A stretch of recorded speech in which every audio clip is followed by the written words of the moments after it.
I'll be with you guys in just 1 second, okay?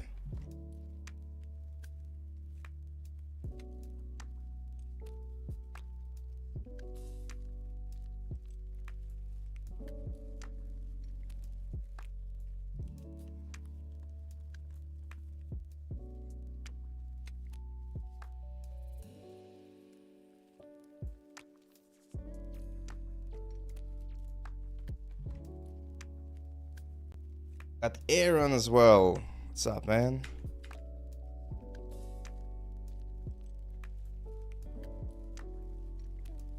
Is it okay to use AI images as environment for the concept? You mean as a background on the final presentation? Yeah, you can, technically. But I would strongly recommend that you either try to find an image from the real world or like a concept piece or something, because AI tends to add a lot of information that's not true. So it might look weirder than what you have. So yeah.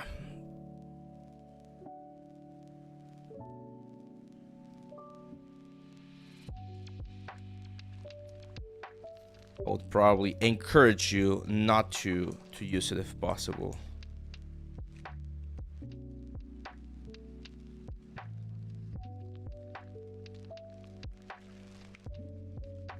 We already have 2 submissions on the contest channel. Yeah, I saw. People are starting to get their stuff in there. Marius Geldenhaus or Geldenhuis, how are you, my friend? Welcome.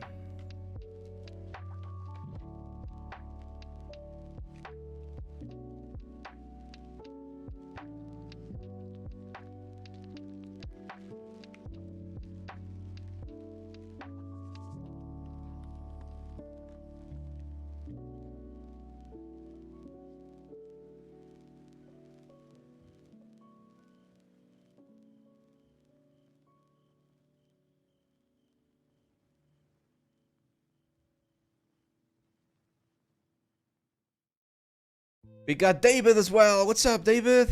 Welcome. Cubo Lobo, ex Arturo, ¿cómo estás, mi estimado?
Guys, what's up? Welcome.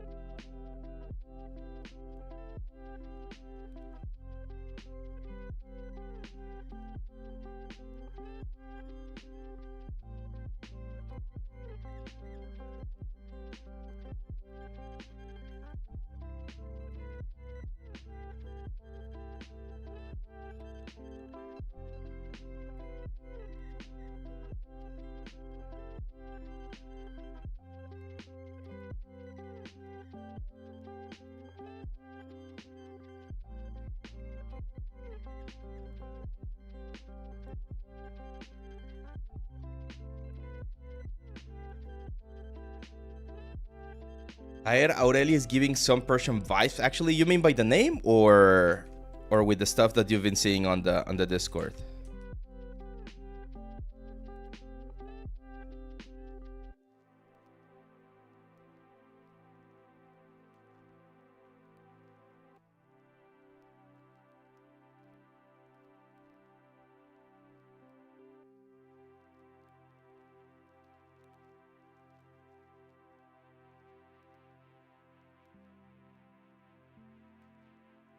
Check Discord. Oh yes, of course.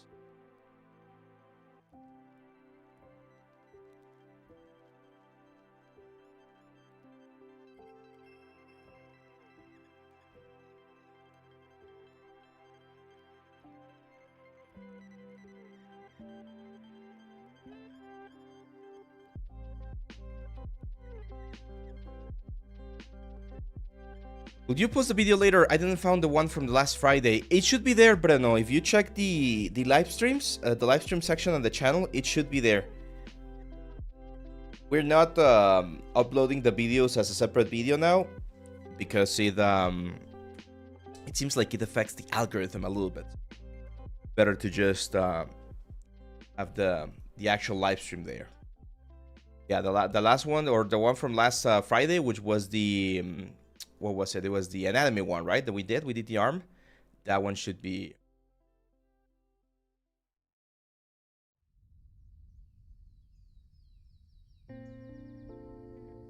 I need to go get something real quick, guys. I'll be right back.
we go. Let's see. Okay, yeah, just in time. Let's see. Hello.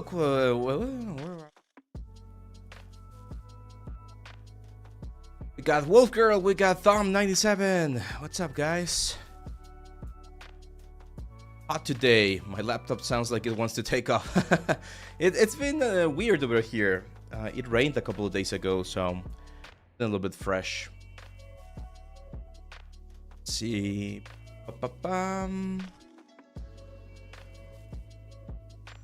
Oh, I think that's it. I think we're ready.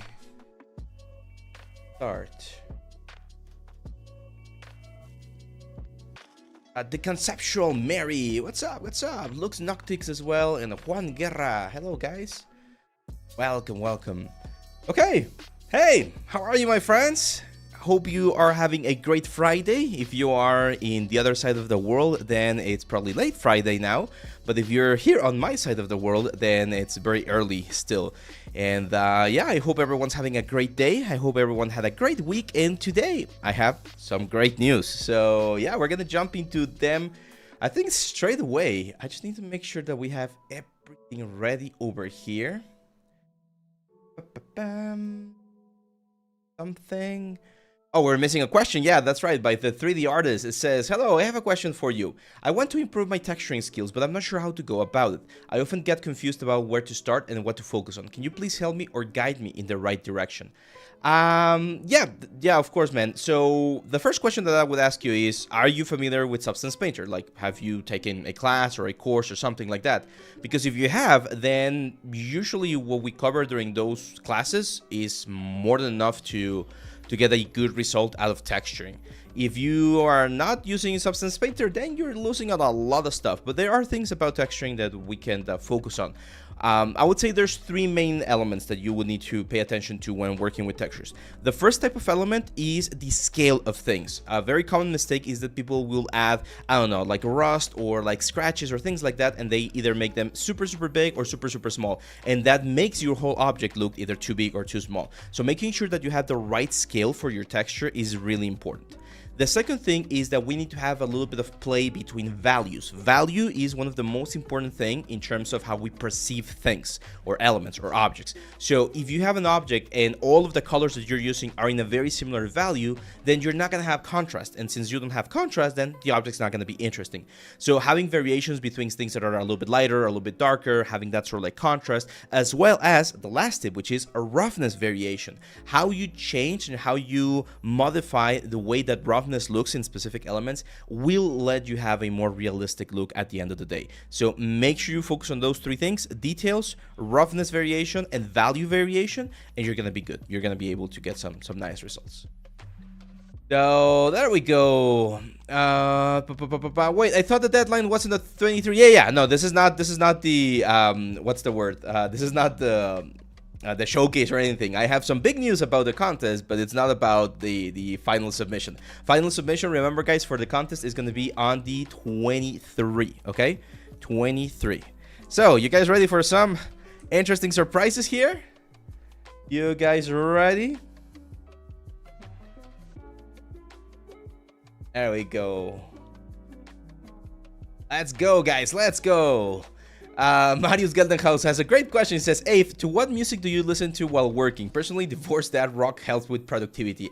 I have a soft spot for nightcore. I'm not sure if you heard about that genre, which is a genre where they take like famous songs and they sort of like up the pitch and increase the speed. So it's like a very sort of like accelerated music. I don't know why I like it so much, but I really like it, and it really gets me into like the mood of working. So I really like using nightcore, sometimes lo-fi, of course, or some of my favorite soundtracks like Lord of the Rings or Zelda, right? Like all of this like mixes of songs. That's usually it. And every now and then I'll grab like an album of a specific artist and I'll just listen to that album. I've been listening to this Mexican artist. His name is Jose Madero. You Mexican friends of mine, you probably know who I'm talking about. He was very famous back in the day for a punk rock or like emo group called Panda, and now he's doing like solo stuff, a lot more I don't know, depressive a little bit or more melancholy and things like that. So yeah, it's I pick things like that. So yeah, as our very like sharp-eyed friend right here, our good friend Solid Mango is pointing out, my friends, my good friends right here, we have 3 sponsorships to announce for the contest today. We've been reaching out to some of our friends, and 3 of them decided to be a part of this contest as well. So I'm very happy to announce that we have 3 new sponsors, and these new sponsors will be adding more to the prize pool. So yeah, let's get to it, okay?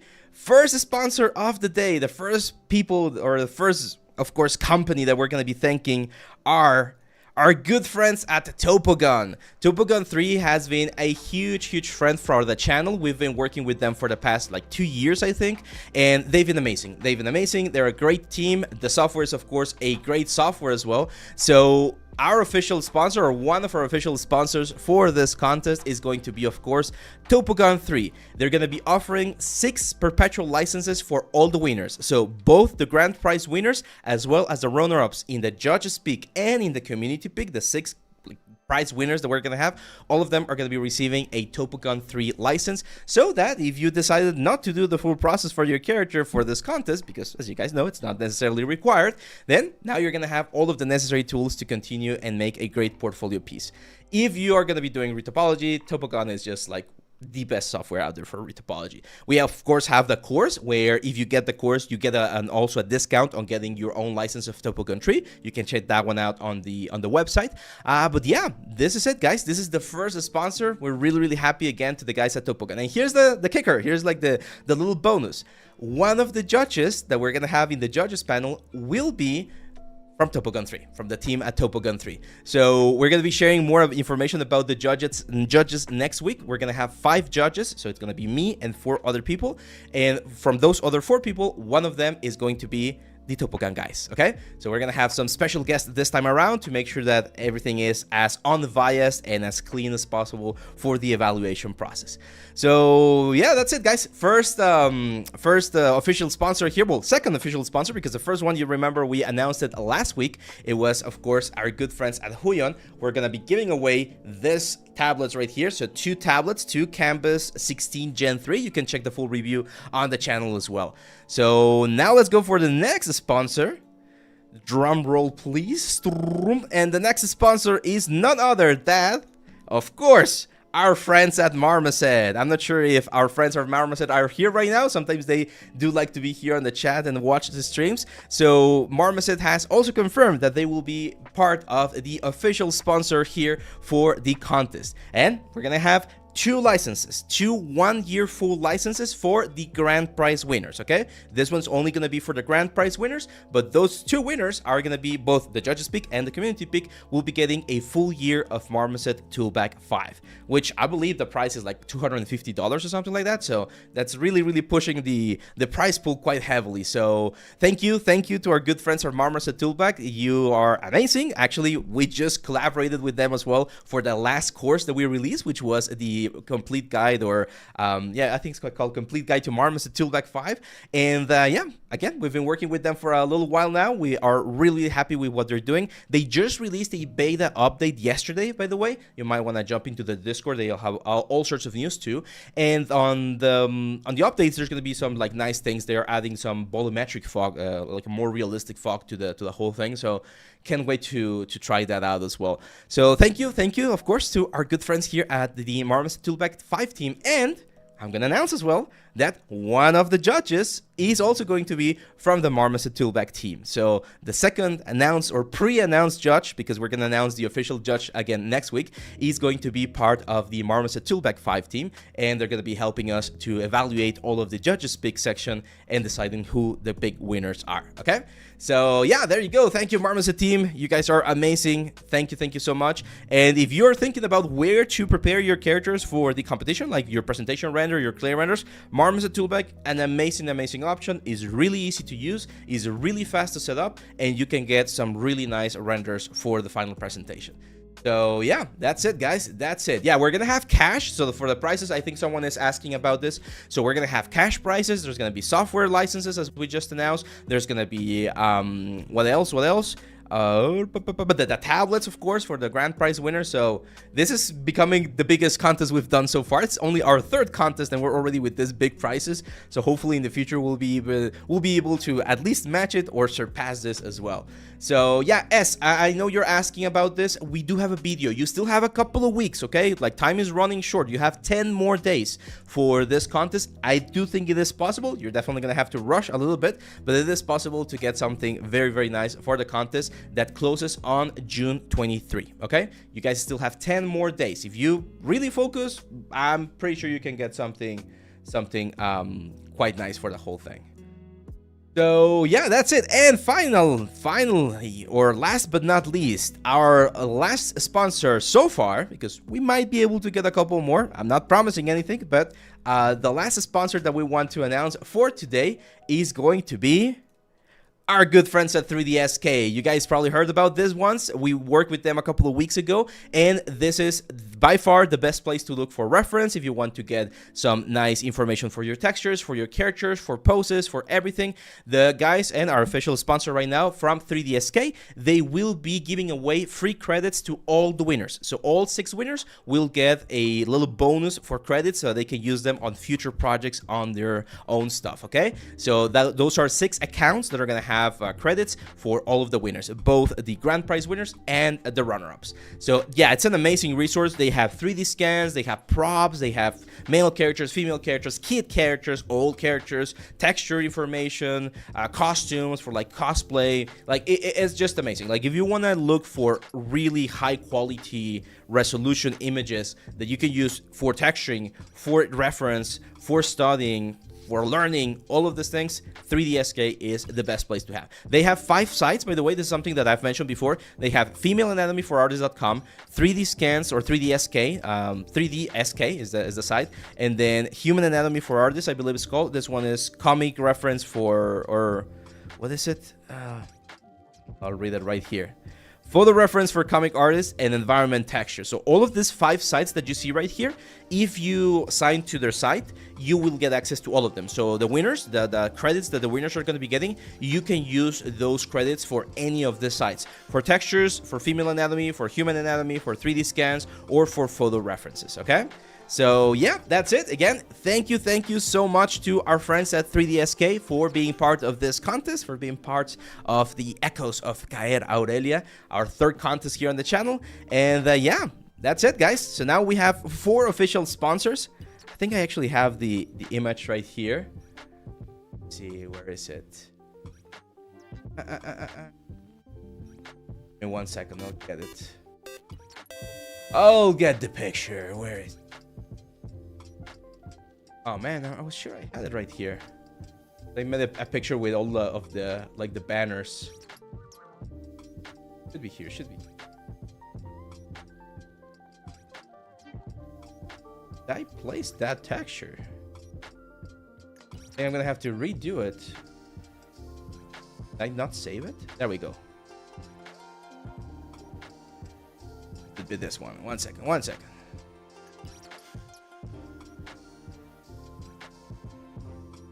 Oh no, that's the one. No, I think I don't have it. Or I think I saved on top of it. So I had that little banner where I had like 4 of the logos. But again, it's Huyon, 3DSK, Marmoset, and Topogon so far, our official judges for this contest. Is it required to have an environment? No, my friend. And make sure to check the video. And we also did a live stream a couple of weeks ago as well, that goes over all of the things that we are going to be requiring from the submissions. So check that stuff out, because oh, there we go. Yeah, I had it right here. Boom, there we go. That's the new banner right there. So this is the new banner for the event, as I was mentioning. There we go. Has 4 of our sponsors for this time: Marmoset, 3DSK, Huyon, and Topogon for the Echoes of Caer Aurelia. Let's see. My concern was more about if I can get the prices in a sanctioned country. Yes, we do have to organize. Like, if you become the grand prize winner and you get the money and the tablet, which are like some of the big prizes that might require some logistics, we need to find the best way to get that to you. On the last contest, we had a situation with one of the winners where the country was a little bit difficult to get to, but eventually, even though it took us a couple of weeks, we were able to get him the money. So yeah, don't worry about that. It is possible. Licenses, I don't think there's gonna be that much of an issue unless the softwares or the sites are for some reason like banned or something, but I don't think so. Jonathan Barrack says, if any of you are considering taking a mentorship with Abe, I can recommend it firsthand. He helped me so much with just a few meetings. He's so kind and professional. Thank you, Jonathan. Thank you. Happy to see you here as well, my friend. Hope you're doing great. You can't casually drop this top tier badass sponsors and expect us not to feel pressure. No, you should feel pressure, 3D artists. You should feel pressured because it's not something that like the competition is gonna be tough. Last time we had some amazing submissions, so I know that that the competitions are gonna be like quite intense. Oh yeah, awesome. Okay, so today I'm gonna ask you guys, what should we do? I was thinking about doing a character or just like a quick sketch or something, but we have some really cool questions over here. Let's see. Are the deadlines and themes going to be revealed? Yeah, yes. I'm sorry that you're just learning about the contest right now because we announced this 2 weeks ago. We announced it on Instagram, we announced it on Discord, we announced it on YouTube, we announced it everywhere. So you are a little bit late. Again, not the end of the world. You can still participate, of course. We have 10 more days to get to the final thing. Thor, yeah, we can continue with Thor. We have 10 more days to continue or to get to that point, to the submission event, so you can still work. Do some prop. Yeah, I want to do some props. Well, I have a prop that I need to do. Should we do that? It's oh, I don't have marbles right now. I normally what I do with marbles is I cancel the subscription when I'm not using it or when I don't have a project that's using it, so I don't have it right now. Can you have AI for the background environment? I don't recommend it, man. Mooncall, I don't recommend it. I think your characters are gonna look better if we focus on the character. If you wanna use, I would recommend just go online, look for an image, blur it out or something. Like there's a lot of information out there, and I don't want to put you in a situation, Mooncall, where the AI might be something that detracts from your character. And we do have the sort of like the little rule there on the contest that if we see that there's AI involved, we can have the option to disqualify your entry. So we don't want to do that, so that's why I'm not recommending anyone using AI. I just mentioned, and we talked about this on the live stream, that AI is allowed for upscaling. So if your computer, for instance, cannot render at full HD and you render at 720p and you upscale using AI, that's fine. Or if you need to use denoiser, for instance, to remove noise from your render because you don't want the render to take 5 hours, that's fine. For those kind of like things, it's okay, but not for any sort of like generation thing, okay? Do we get extra points for the video shot? No, it's just nice to have, but you don't get extra points. We're gonna just be scoring the characters, okay? Jolnir, Stormbreaker. We need to do a hammer for Thor eventually.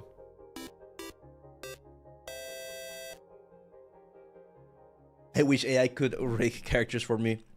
Yeah, that would be nice to have. But yeah, you can have a pose. You can have a pose like your hero shot. It can be in pose. You can have like a crazy camera thing. You can have other elements, props, post production, whatever you want. Considering the new sponsor, I feel that retopology would be a good shot for the contest, or maybe not. If it helps you, Conceptual Mary, if it helps you for your particular asset, go for it. Of course, do it. We're not including it because I feel like 1 month might be a little bit too short for like a full character, full pipeline, especially for people who are learning. So that's why we're not evaluating retopology or game-ready assets or game-ready characters. But if you want to do it, go for it, man. How do I recognize muscles in the leg? You need to learn, man. You need to learn them. Meaning you need to study them.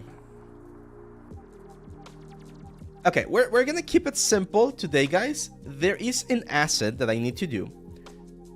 It's an important asset that we're gonna be using later.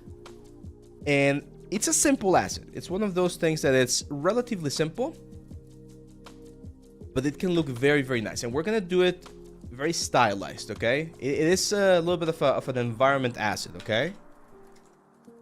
So, is it for the new course? Not necessarily. Not necessarily. So hear this. I need to do a dock, okay? I know it sounds very simple, but I need a dock to be sort of like a stand for something that I'm preparing for the future. So I need to make a dock, but this dock needs to be a little bit stylized, okay? So we're gonna be doing a stylized dock today. I know it's not the most exciting thing, but I'm gonna explain, or I'm gonna show you some techniques that I think you guys are gonna really, really like. So we're gonna do, or we're gonna go really, really stylized here. Oh, give me 1 second here.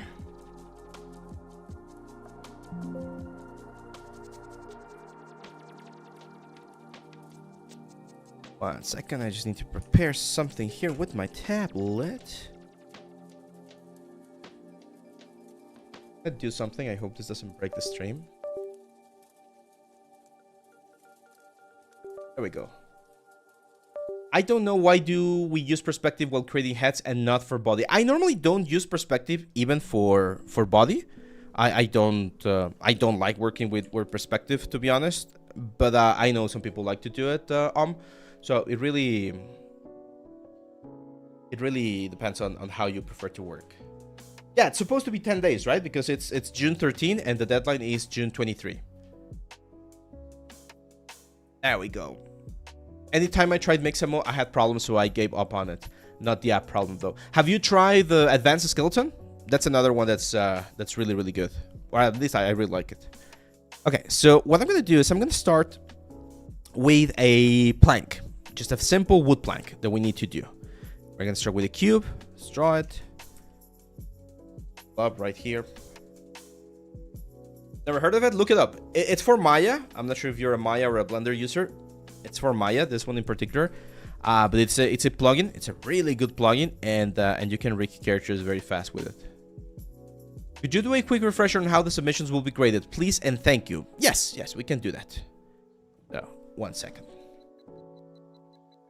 Submissions grade. Let's take a look. Event rules. There we go. So if you guys go to the Discord and you go here to the events, Echoes of Caer, Aurelia, you're going to find the event rules, the whips, the questions, and the submissions. Questions, I need to check if in case there's any other. One recommendation that I'm going to give you here on questions, guys, go here and just search for your question, because I've answered so many questions this past few weeks, and I'm sure you're going to find the information there if you look for it, because most of the questions are very similar. So if we go up here to the evaluation, this is what we're going to be evaluating. So it's going to be a 100 score system, and it's going to be 5 main areas that we're going to be evaluating with 20 points each. The first area is the final render, your presentation. Like, how cool is that final image, right? Like, how is the mood? How's the light? How are the textures if you're adding textures? How's the composition, the presentation? That's your final render. We're going to evaluate the final render right there. The second render that we're going to evaluate is going to be the clay render. That's why we need a very clean render so that we can see the forms, the proportions, all the elements, and we get rid of all of the noise and all of the things that you added on the presentation, which is good for presentation, but it's not good for evaluation. So that's why we need the clay render to evaluate that. And then technical execution has to do with how well you utilize the tools, because not everyone's going to be doing Substance Painter and rendering and things like that. So if you only did ZBrush, we're going to evaluate your technical execution based on your ZBrush sculpt. Like, how well did you utilize the tools within ZBrush? If you're adding textures, how well did you utilize textures? So every single thing that you do, it's how well did you utilize the tools and the softwares that you used for your element in getting this final image. That's going to be the technical execution. So we evaluate if you use like some interesting techniques or interesting again tools to get a final result. Story and background has to do with the little paragraph that you're going to be adding. Again, 200 words is the max. So that little story, we're going to be, again, how cool does that sound? Is it an interesting story? Is there something that we want to learn more about the character? Or is it very generic? Is it very, I don't know, very classical? That's where story and background are going to come into play. And finally, overall, how creative and how unique is your character? Because we do have characters that are looking a little bit, classic in terms of fantasy, and we have some very unique looking characters. So that's going to be the final point right there. Okay, so that's going to be the way that we're going to be what's the word, that's going to be the way that we're going to be evaluating this whole thing. Juan Guerra is asking if I have a Marvelous tutorial. Yes, man, I actually have a Marvelous course. So if you go to my site, avleal3d.com, we have this one, Introduction to Marvelous Designer. It's a 10-hour course, I believe. 7-hour course. It's a 7-hour course where we go over the creation of this character right here, this Plague Doctor, and I show you all of the tools that you need to utilize Marvelous Designer. So if you want to learn a little bit more about that one, it's right there on the site. You said something about rendering in HD or 1920, if I'm not mistaken. Yes. Do you have a tutorial on how it's been done? Thanks. My GPU is very, very low. I can't work on Substance. Yes, of course, man. I mean, that's relatively simple, but I'm happy to show you here.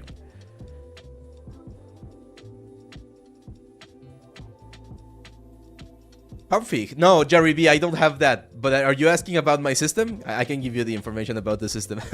I actually have forgotten to add that stuff right there.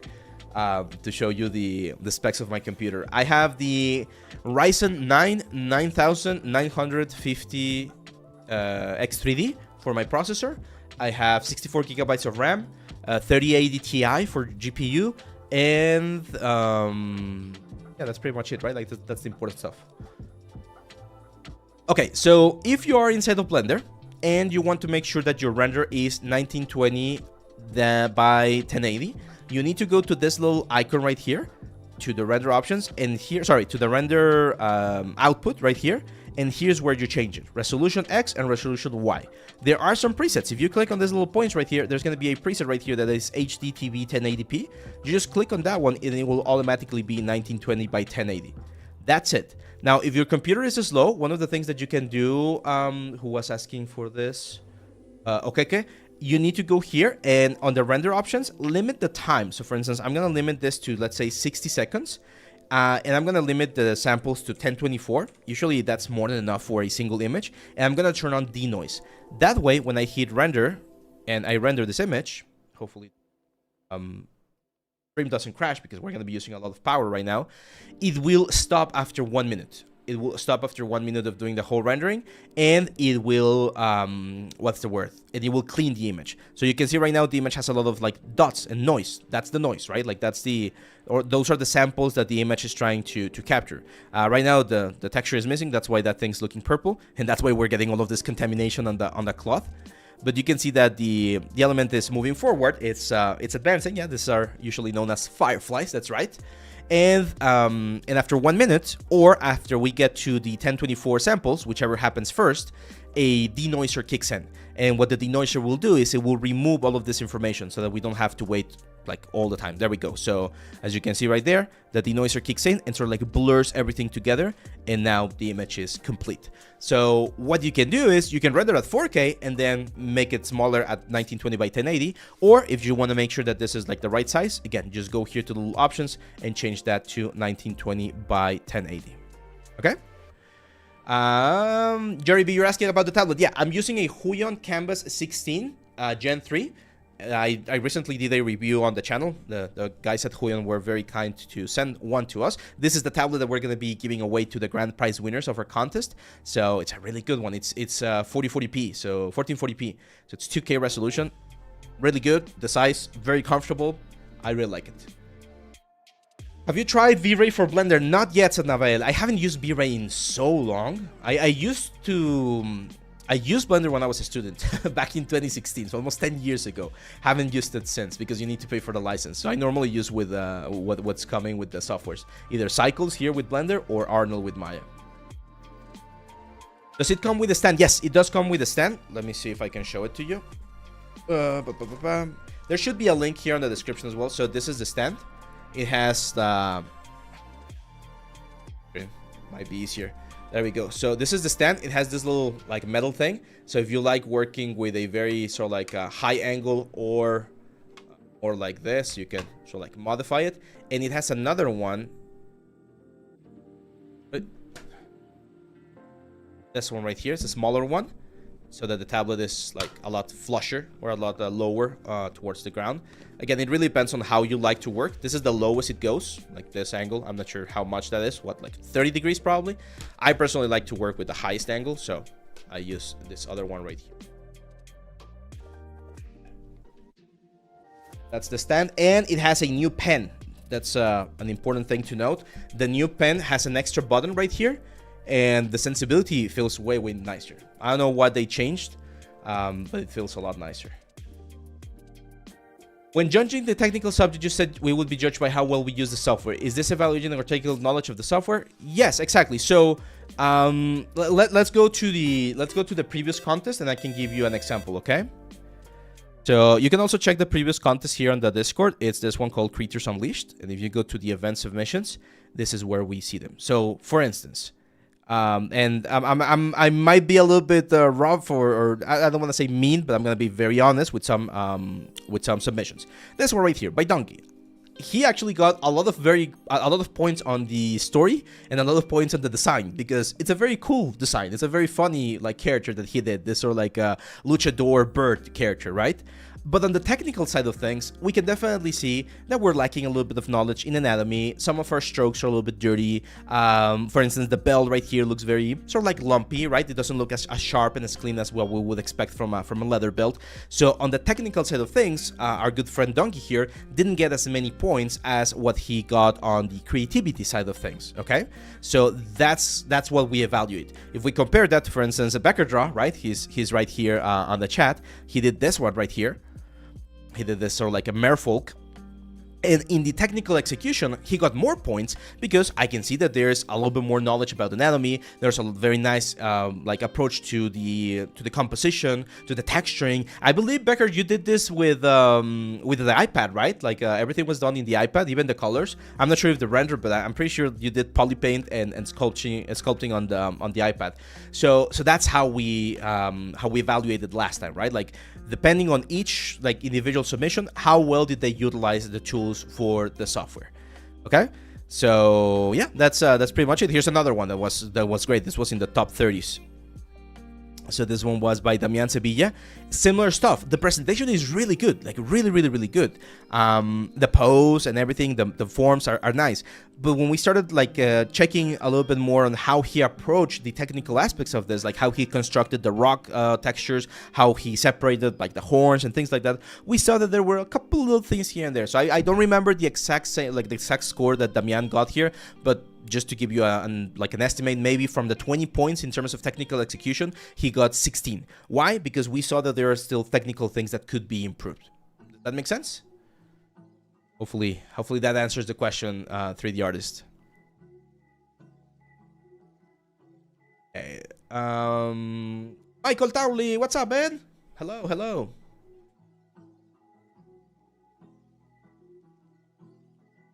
Secret Talk says, hello, I made all clots and assets separately and went crazy with face count. Do I have to retopologize each piece of clothing separately? For the contest, no, because we're not going to be evaluating any sort of like a retopology. For optimization, yeah, of course you would need to optimize it or prepare it.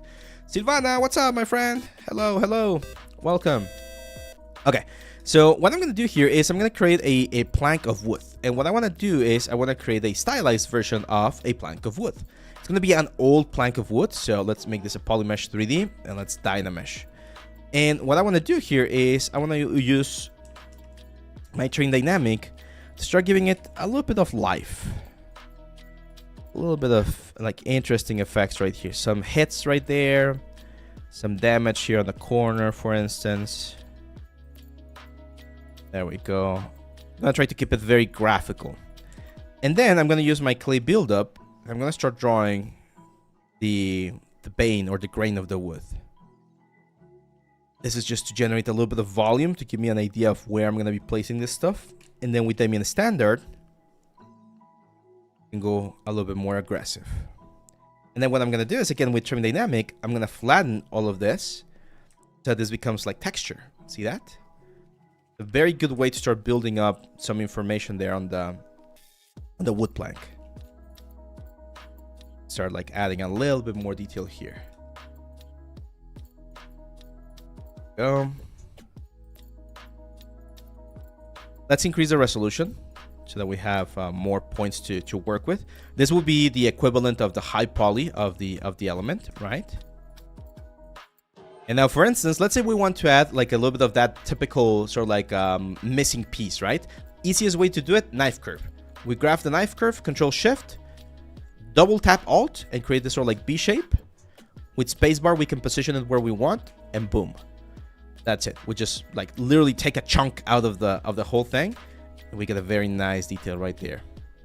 I'm gonna go now with Damien Standard. I'm gonna start adding a little bit of the grain of the wood here on the side.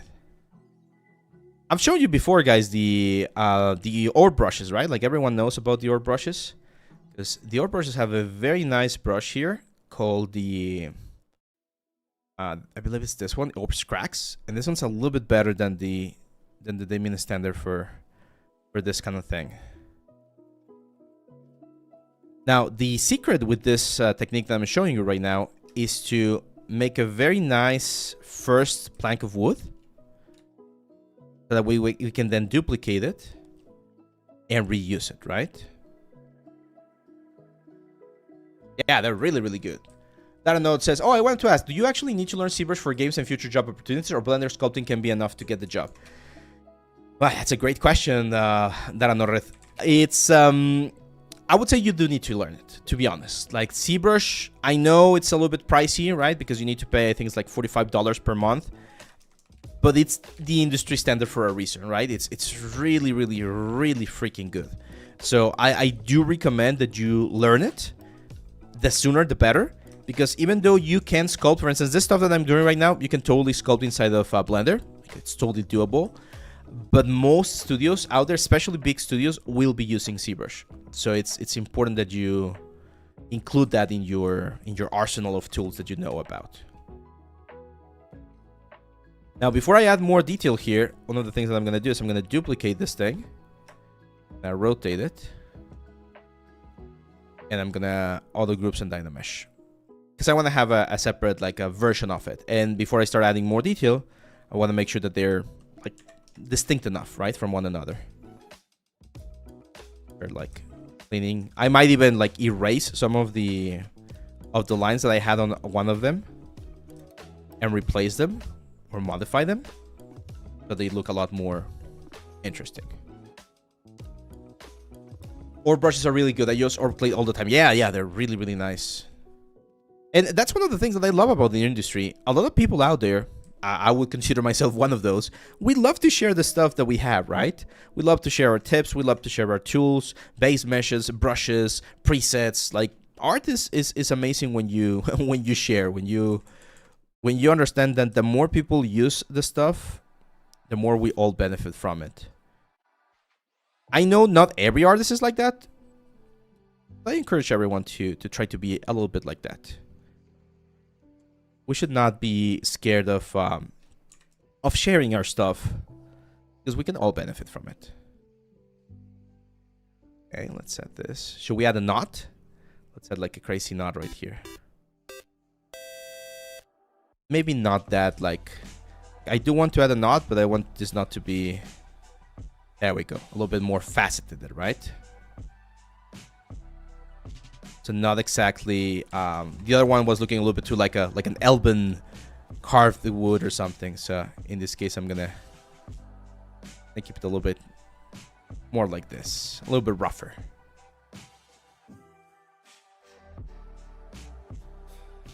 Sculpting wood is always so relaxing to me. I love sculpting wood. It's one of those things that you can really... Yeah, exactly. More angular. It's one of those things that you can really get lost in. Wood, rocks. A lot of this environment stuff. And what I want to do here is I want to create a kit. Okay? So I'm going to make 3 planks. Well, I'm going to do one more in just a second. We're going to do 3 planks. We're going to detail those planks. And then we can build up the whole thing, right? Like the whole... What's the word? Dock. I need this dock because there's a character that I want to stand on it. It's going to be a good way for presentation in the future. Pier. Yeah. I know it as a dock, but not dock like the bird, the duck with you. Dock with the D-O-C-K. But pier, yeah, I've heard that word as well before.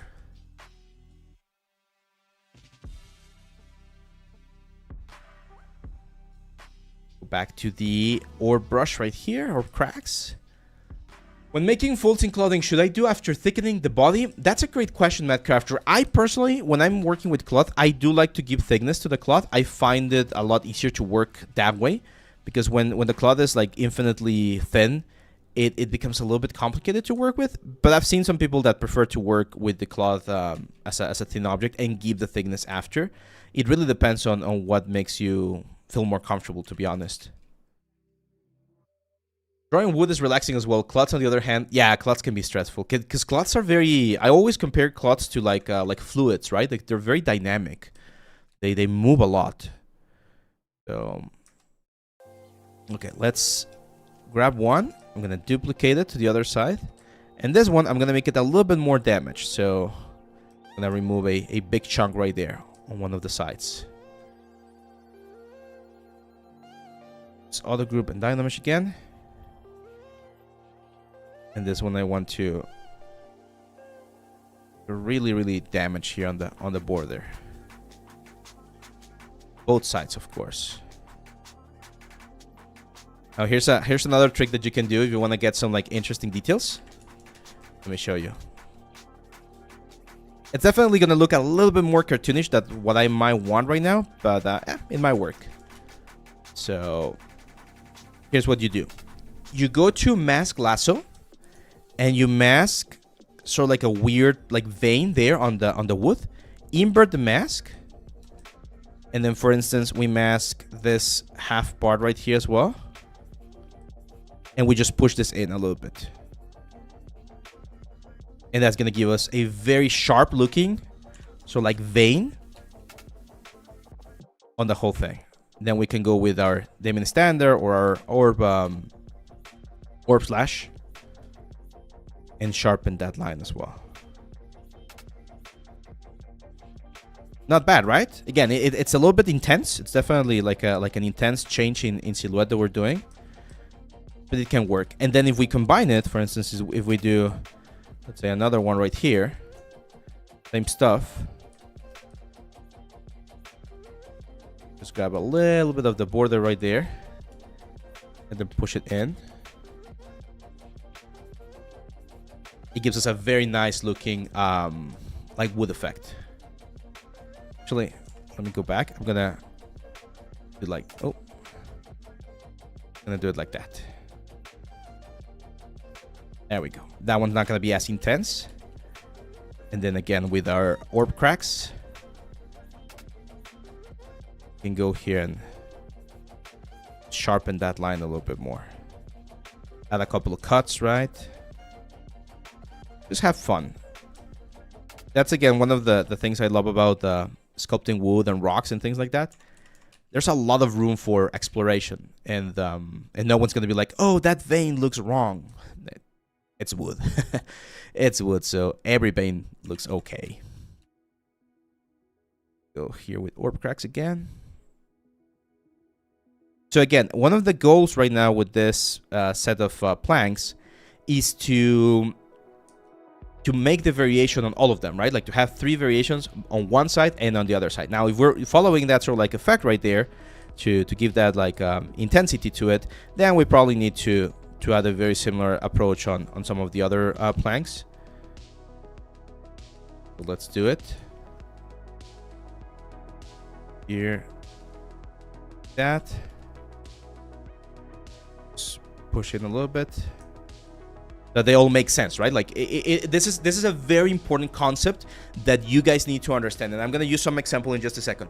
Whenever we're designing something, a character, an environment, prop, anything that we're designing, we need to find out what the shape language is, what design approaches or design principles are we following. And if we pick one design principle, you need to stick to it, okay? You cannot have one thing looking one way and another thing looking in another way. Everything should look like it's part of the same world. So if we decided, for instance, for these planks to have this interesting sort of like effect where we push certain elements in and out, we need to respect that design choice, that design language, and use it for all of the planks, okay? Because otherwise one plank might look very realistic and then the other plank is going to look very cartoonish, and we don't want that. We want to make sure that everything looks as close as possible or as if they belong to the exact same world, okay?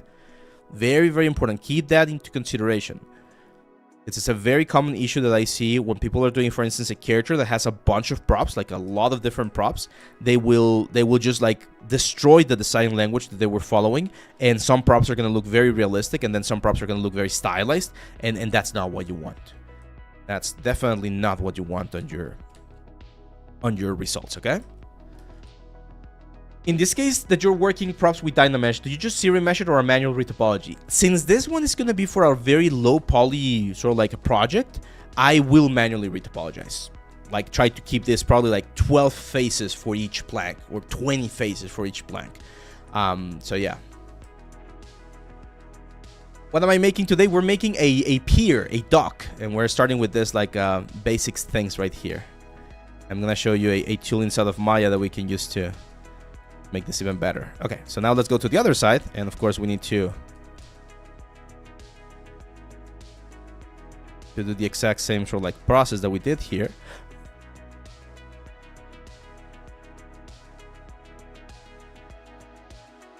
There we go. And then we mask out half of it, and we push this in. Get the general idea, and then again with our cracks brush, we go in here and we start adding a little bit more detail. The site needs to be consistent, especially for environment. Exactly. Not only for environment, man. Again, in character stuff, I see this very often. Like someone will do a character and they'll do the sword, for instance, and the sword looks very anime-ish, very JRPG, like super like intense with a lot of details, and then the character looks very realistic, very grounded in reality. So that just like fails from a design perspective. It fails.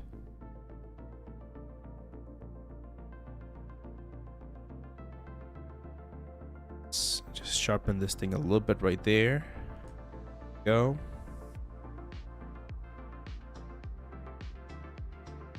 There we go. The Pred Alien, what's up, my friend? What would be the advantage of manual retopo if they're not going to be animating or deforming? Optimization. It's mainly optimization. Like if manual retopology will, most of the times, I would say like 95% of the times, give you a better optimization than serial mesh or decimation or things like that. There are some techniques, for instance, if you're using now Nanite, right, inside of Unreal Engine 5, where you could potentially just like decimate everything and you're gonna be fine. But especially for games, like imagine we're doing a game for a cell phone, right, like a mobile game, which I know everyone's like, oh, I hate mobile games, but you gotta understand, guys, there's a lot of market right there. So don't sleep on that. If you get a job doing those kind of stuff, there's a lot of work involved, and the money is good there. So if you're working on something like that where optimization is really important, then in those cases manual retopology will give you a better result.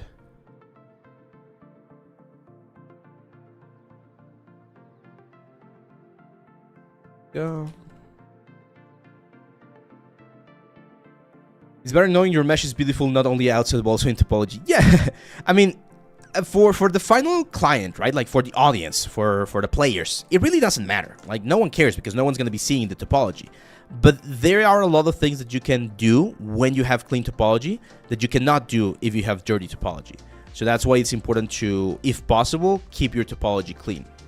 I have a friend who works as a recruiter, and she has mentioned before that sometimes one of the deciding factors between one or another candidate is the topology. Like this, like they both might have like an excellent level in texture, in sculpting and everything, but one shows clean topology and the other one doesn't. The one who has clean topology will win. Why? Because they are showing that they know how to optimize and clean that sort of stuff. So there are reasons why it might be a good idea. Imagine this. I'm gonna give you another example. This is sort of like a real world example. Imagine you're gonna open a restaurant and you are looking for a chef, right? And you ask two chefs to come to the restaurant and do a quick tryout, like show you how they cook. And both of them do the exact same thing. Let's say you ask them to do, I don't know, a hamburger or whatever. They both prepare a beautiful and delicious hamburger, but one of them is very messy when he works. Like everything is like spilled all over the place, and his workstation is a mess. And the other one is a lot cleaner. if both have the exact same result, then you're probably going to be what's the word? You're probably going to be picking the guy who's cleaner, right? Like who works with a cleaner way. Well, that's topology. Topology is like how it's pretty much how clean you work with 3D, pretty much. Happy Friday, Franny! Franny, we just announced. You missed the announcement, the sponsor announcement. We shared with them that you guys are gonna be part of the Caer Aurelia contest. Thank you again. From the Marmoset team. It's better knowing your mesh is beautiful. Yeah. I feel 20 is a good amount. 12 might be too cramped up. You can definitely get like super low. Super low in terms of topology.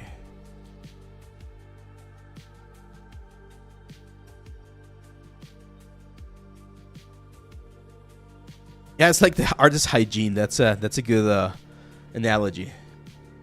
Oh, it's Friday the 13th, right? Yeah, that's right. Okay, so we have something that looks very nice here. Now let me show you how I would do a quick sort of like, what's the name of that? It's like a placeholder. Like a placeholder for the thing, because it's not optimized, but we can already see how this thing is gonna look in terms of the whole thing. And I'm also gonna be able to place the beams that we're gonna be needing. We're gonna need some beams for this thing. Okay, so let me go see this real quick. I've been using Go See more and more this last couple of days. It's quite handy. Sometimes it crashes, but you know, it's not bad. Quick question, do you think it's a good idea to have in your portfolio a human écorché until you have more full characters published, or is it like a normal practice? It's usually like a normal practice. If it's really freaking good, then yeah, go for it, like add it. But if it's just a practice exercise that you did, nah, you might not be getting as much from it.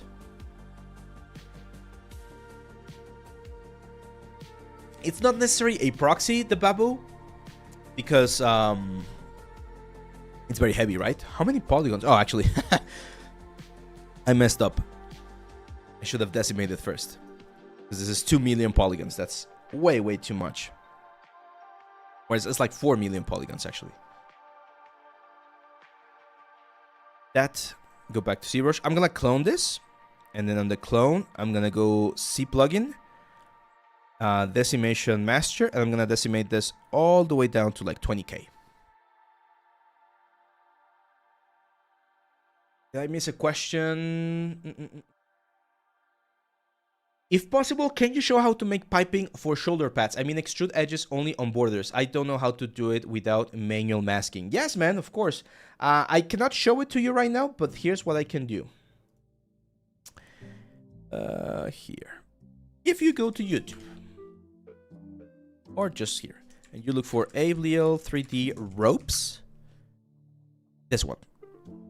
I'm actually gonna share it on the chat for you, okay?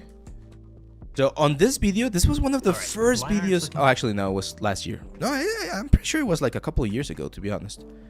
Pretty sure it was, because it was the old studio. Let's take a look. Yeah, that was the old studio. So at the very end, I show you how to use this thing called a curve helper, where you can extract the curve from the border of your object. So for instance, imagine that's like a shoulder pad, right? Like, I know that looks very random, but you can extract that and then add the piping there on the border. See, I'm pretty sure that's what you're looking for. So on this video, I show you how to do that. Okay, look at that glow up. Yeah, right. Like that was, again, I'm pretty sure that was like 2 years ago. It was on the old studio. It's not here. It was on a different part of my house, where the space was very limited. Now we have a little bit more room. We built a whole dungeon right here. So yeah, it's been quite the glow up. I agree. So yeah, that's the video that you're looking for, my friend. It depends. Some seasons I like short hair, and some seasons I like long hair. I'm going to be doing that later on. That was a fake depth of field, by the way. I was using NVIDIA's Camera Studio or something like that. It was giving me like a fake thing, but it also was heavy on performance. But yeah, I agree. Like, what I need to do is I need to get a better lens for this camera. That would be the way to do it. Okay, let's go see again.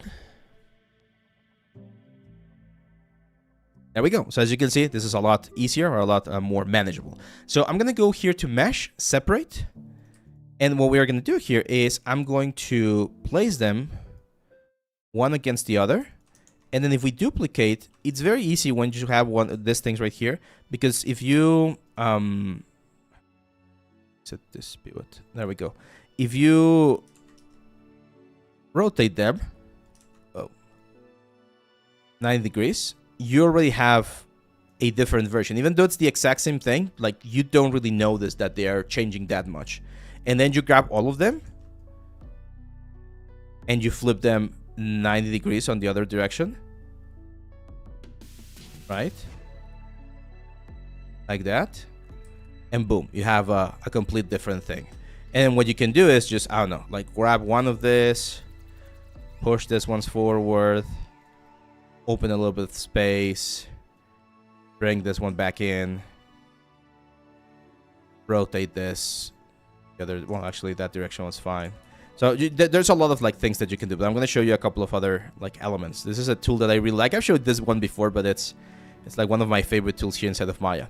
So this one looks fine, right? But it looks a little bit boring. It looks a little bit simple.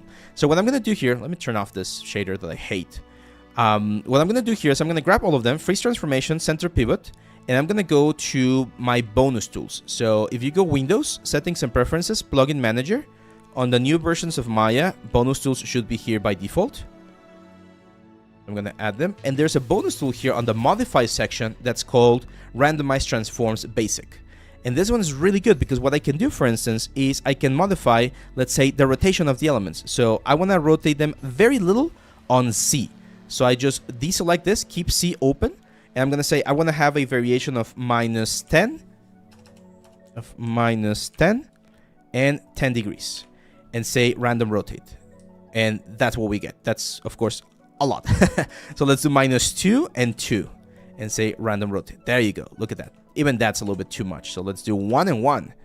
Random rotate. There we go. And you can do this multiple times. And the more times you do it, the more variation you're going to get. So now this whole thing starts looking a little bit more interesting because not every single plank is in the same place, right? So it's a good way to do it. 3D artist, I'm learning ZBrush and I have a question. I tried to copy a reference model, but it never looks exactly the same. What should I focus on to improve this? Any tips for matching shapes and proportions? Practice. Practice and measurements, man. Practice and measurements. It's a good way to do it. Now, I'm going to grab this whole thing, and I'm also going to do, for instance, a movement, right? A random move. And as you can see, random move moves everything on the Z-axis. Right now, I don't want Z-axis. I actually want to move them on the Y-axis. And maybe a little bit on the X. So we can do a little bit of random move, and that also gives me, you know, a little bit more variation. That might be a little bit too much, right? So something like that looks a lot better. And still, if you're walking with this on the game, you're gonna be walking on a flat surface. But for a player, right, from a player's perspective, it's gonna look very, very interesting.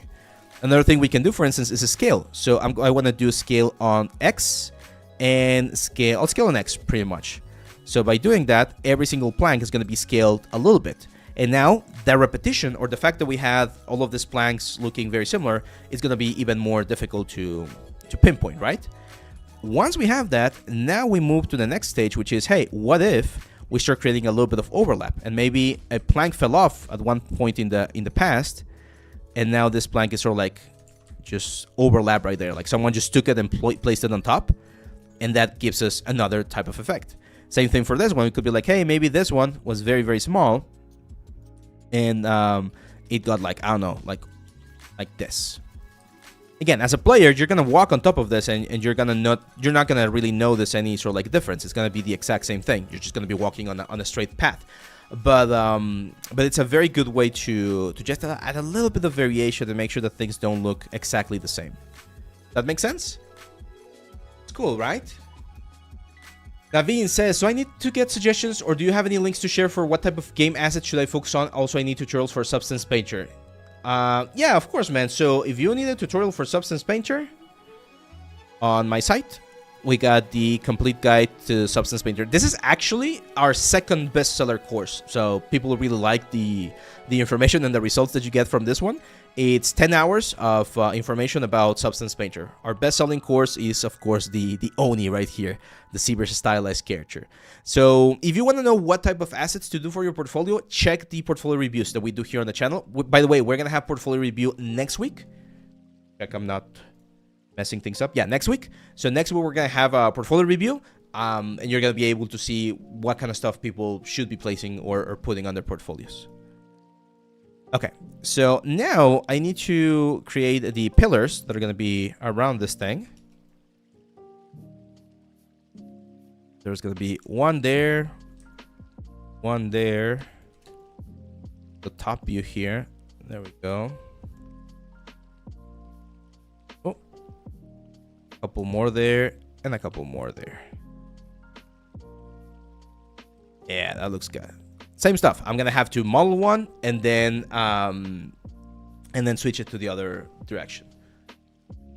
Does your dungeon have aircon? It looks like it could get quite warm in there. Yeah, yes, we do have air conditioning right there. It's up there. It's a small room. Like this room is like probably like 3x3. And then on the other side of the wall, it's my man cave where I have all of my tools and all of my paint and all of the. Like when we play Dungeons and Dragons, we play on that side of the room, right? I would show it to you, but it's a mess right now, so not yet. But later on, I want to do some renovations, and I'll show you the final result. But yeah, this room right here is a small studio, and we do have where I do have AC. Let's see, did I miss something? Oh, there. I don't think I missed anything. Okay, so what else should we add right here? What else should we add right here? We need to add some sort of like supports, right? Let's take a look at some reference. Remember, reference is king. So usually docks will have some support beams on the underside, if I'm not mistaken. Like this thing should be attached to something. So I'm gonna add some beams. And again, we could eventually simplify these beams. Just do one of them and that's it. But I think it's a good idea to have just one beam. This beam would be secured to the main posts, right? That. Anyone here does like woodworking or things like that? Might be able to help me. Because I'm pretty sure we need to sort of like secure something across the whole thing as well. What happened to the dragon? Oh, I haven't painted it. I've been working on other stuff, so it's on the limbo right now. But I need to finish it. We did 3D print it. I did show it. You guys want to see it? Want to see it? Let me bring it. Let me see if it can fit. Pretty sure it can, but...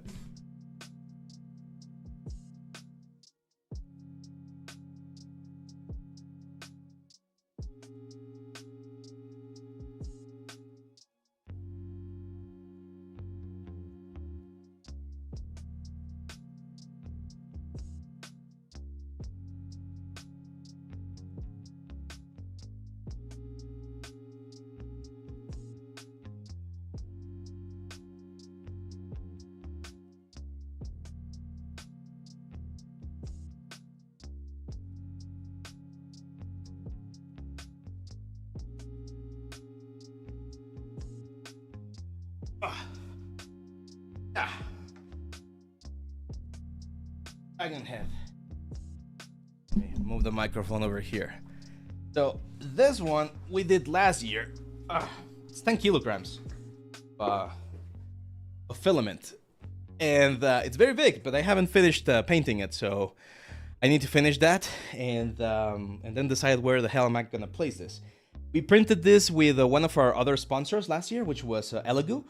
We used the Elegoo Saturn Pro Max, or was it the Saturn? So yeah, it was like 300 hours of printing time, and it was 10 kilograms. I'm not sure if it's 10 or 20 kilograms. Yeah, it's it's hollow, of course. So it's hollow over there to save on space, but part of this is the head that we use on the Marmoset course, and it's gonna be sort of like the centerpiece of my game room. But I need to finish filling in some of the gaps. You can see some seam lines right there, and then I need to paint the whole thing, right?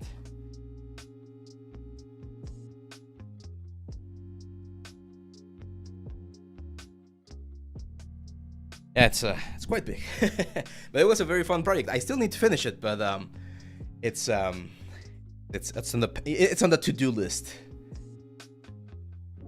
There we go. I get sparks on the ice.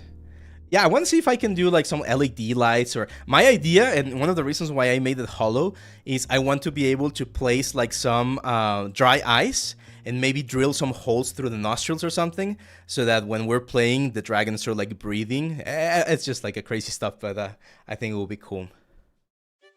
Yeah, no, it's big. It's big. It's a big one.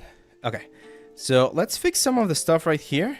Mainly making sure that that there's no like super ugly overlaps. And this is something that we would eventually need to do once everything's finished, right? Because we need to paint and do all sort of stuff. I was going crazy when you were reading out 3D Artist Says. I didn't see the YouTube comments in the stream. I was like, I'm not saying anything. What's happening? Let's see. Diagonal beams, and maybe, yeah, we're definitely going to be adding ropes. So diagonal beams. That means that we need something like this, or more like this. More like that, right? Go object mode. Probably more like that.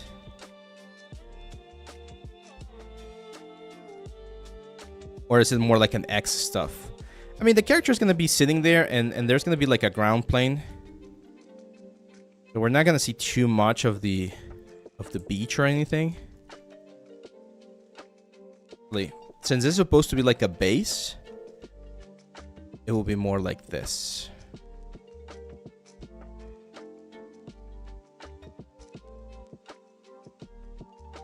A little bit smaller. So that will be like the water plane. But I'm not sure if we need to add diagonal beams. El Sueño Duffy, what's up, man? Welcome, welcome. That dragon head makes you look like a tabletop mini. Yeah. That was the intention. Like we got the material for free by our friends there at Elegoo. They sent us the elements, and we're like, we want to print something, but we want to print something big. They're like, yeah, go for it. Okay, let's see. Yeah, okay, so this will be again sort of like the basic construction of the set right here. Someone mentioned ropes. You guys want to see a cool tip with ropes? Here's what we can do. I'm gonna start adding some curves. You guys are gonna love this. I'm gonna add some curves right here. And let's add a little bit of variation, right? Like I don't want all of the curves to be perfectly aligned. We're just gonna make them a little bit crazy like that. Duplicate this one's right here.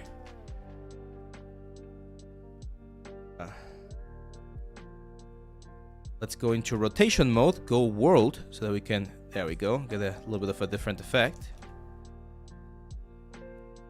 The one right there. Let's push this one down.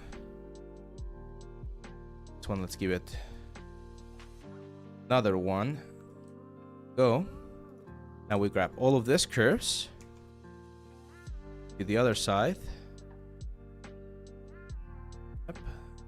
Again, just play a little bit with the location so that we have a little bit of asymmetry. Right? Asymmetry is a really good way to make things look a lot more interesting. Then let's go to the side view, and I'm gonna draw a curve that goes from here, here. Draw one that goes here, here, there, there. Do another one that goes there.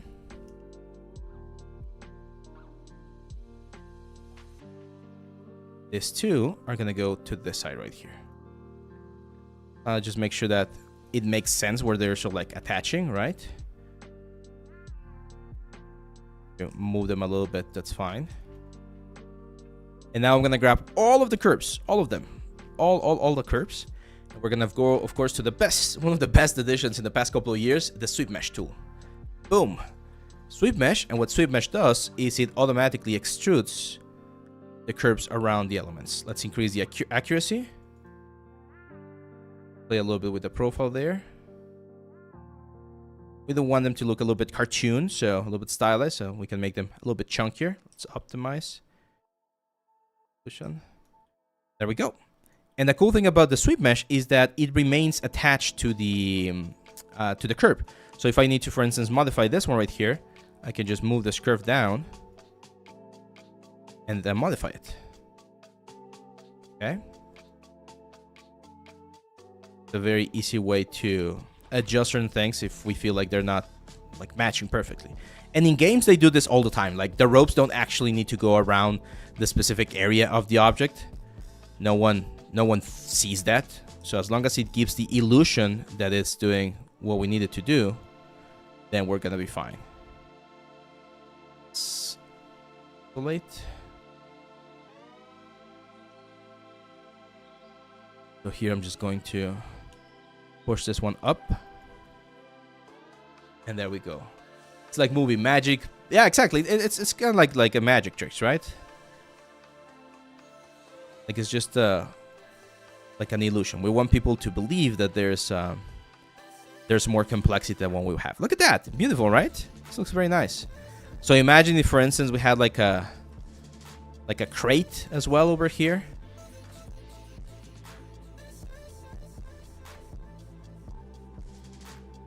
Go. Right. Maybe we can even duplicate that crate and have another one. Maybe a smaller one or something over here.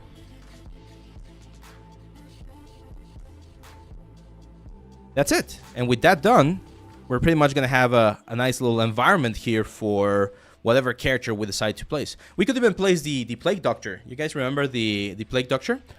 That I show you, like this one right here? Like if we bring this guy right there, like he could be, again, like researching or checking the docs and just finding something. I recently completed my 3D course from an institute in March, and today I managed to secure a 3D month internship. Crix! Let's go, Crix! Congratulations, my friend! Crix007. That's amazing, dude! Amazing. You managed to secure a 3-month internship. Now, you want me to give you the best advice that I can give you for this internship that you're going to start? I'm not sure if you just started, but here's what you do. You shut your mouth. You learn as much as you can, and you do as much work as you can, okay? Like, this is the moment where you need to leave any entitlement and any sort of like ego, everything on the door. Like that's not gonna be here. You're gonna focus entirely on being the best intern you can. If you mess up during the day and you feel like there's something that you still need to learn, you go back to your house at night and you learn and you research and you figure out what you messed up and you fix it the next day. You want to be an amazing artist there, and you want to make sure that people notice how hardworking you are, because that's what's going to separate you from every other intern that might be there. And I'm not saying that that will guarantee that you get a job after the internship, but it should give you you should be leaving a very good impression with everyone else. And that's the kind of stuff that you want to do, because you're going to keep doors open and hopefully you're going to get more opportunities that way. Okay. So a lot of people, and I've seen this time and time again, a lot of people, they get their first internship or they get their first job and they jump straight into being like, oh, I'm so great. I'm so good. I'm the best. No. Don't do that. You need to keep the sort of like the humble hat still and be like, I'm still learning. I'm still improving. I need to be a good worker here. I need to make sure that, of course, you get paid fairly and things like that, right? But you need to make sure that you understand that this is your opportunity to learn as much as you can. Okay? It's not the moment to shine. Like, you're not the hero that's gonna save the project. That's not the moment right now. Right now, your main sort of like focus should be to be as flexible and as hardworking as possible. It's very, very important that you do that. Second here.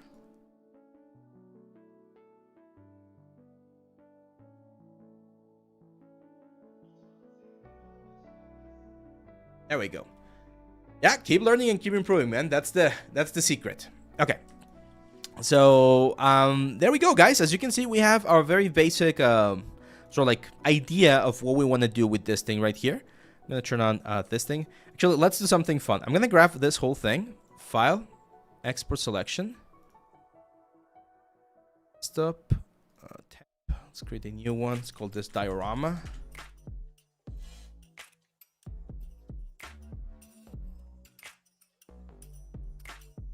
I want to take it into Marmoset.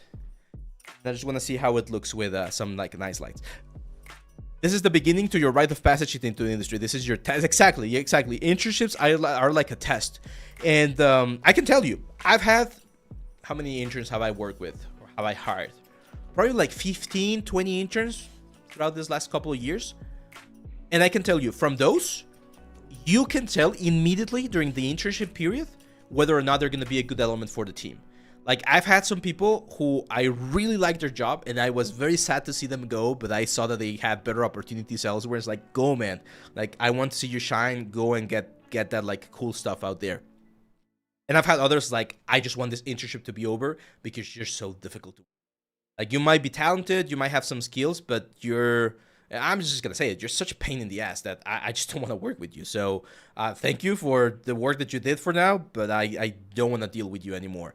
And it's unfortunate because it really boils down a lot to personality. Like, there's a lot of personalities that you just don't click with. Like, you don't work nicely with them.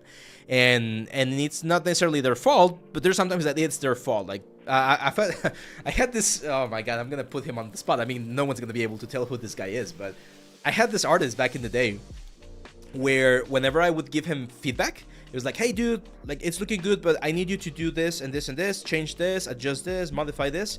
This would be his reaction, right? Like, he would be listening to me. I'll be like over his shoulder, just telling him what I needed. He'd be like, okay, let me do it. It's like, dude, the hell, man. Like, if I'm just giving you like the next step of the process. Don't take this personal. But he would always do that. Like, every time I ask him to change something or do something, he'd be like, okay, I'll do it. Like, if he was doing me a favor or something, it's like, no, this is work, man. This is how it works. So those kind of things, you don't see those on a portfolio. You don't really see those on an interview. You don't really see them until you're actually working with the person and you realize, like, oh, yeah, this is gonna be a tough one, right? So you don't want to be that guy. Like, don't do that. Like, if you're getting feedback, be like, okay, sure, yeah, let me try it, let me do this. Like, that's the kind of stuff. You want to be very approachable, and you want to be someone that's easy to work with. Very, very important.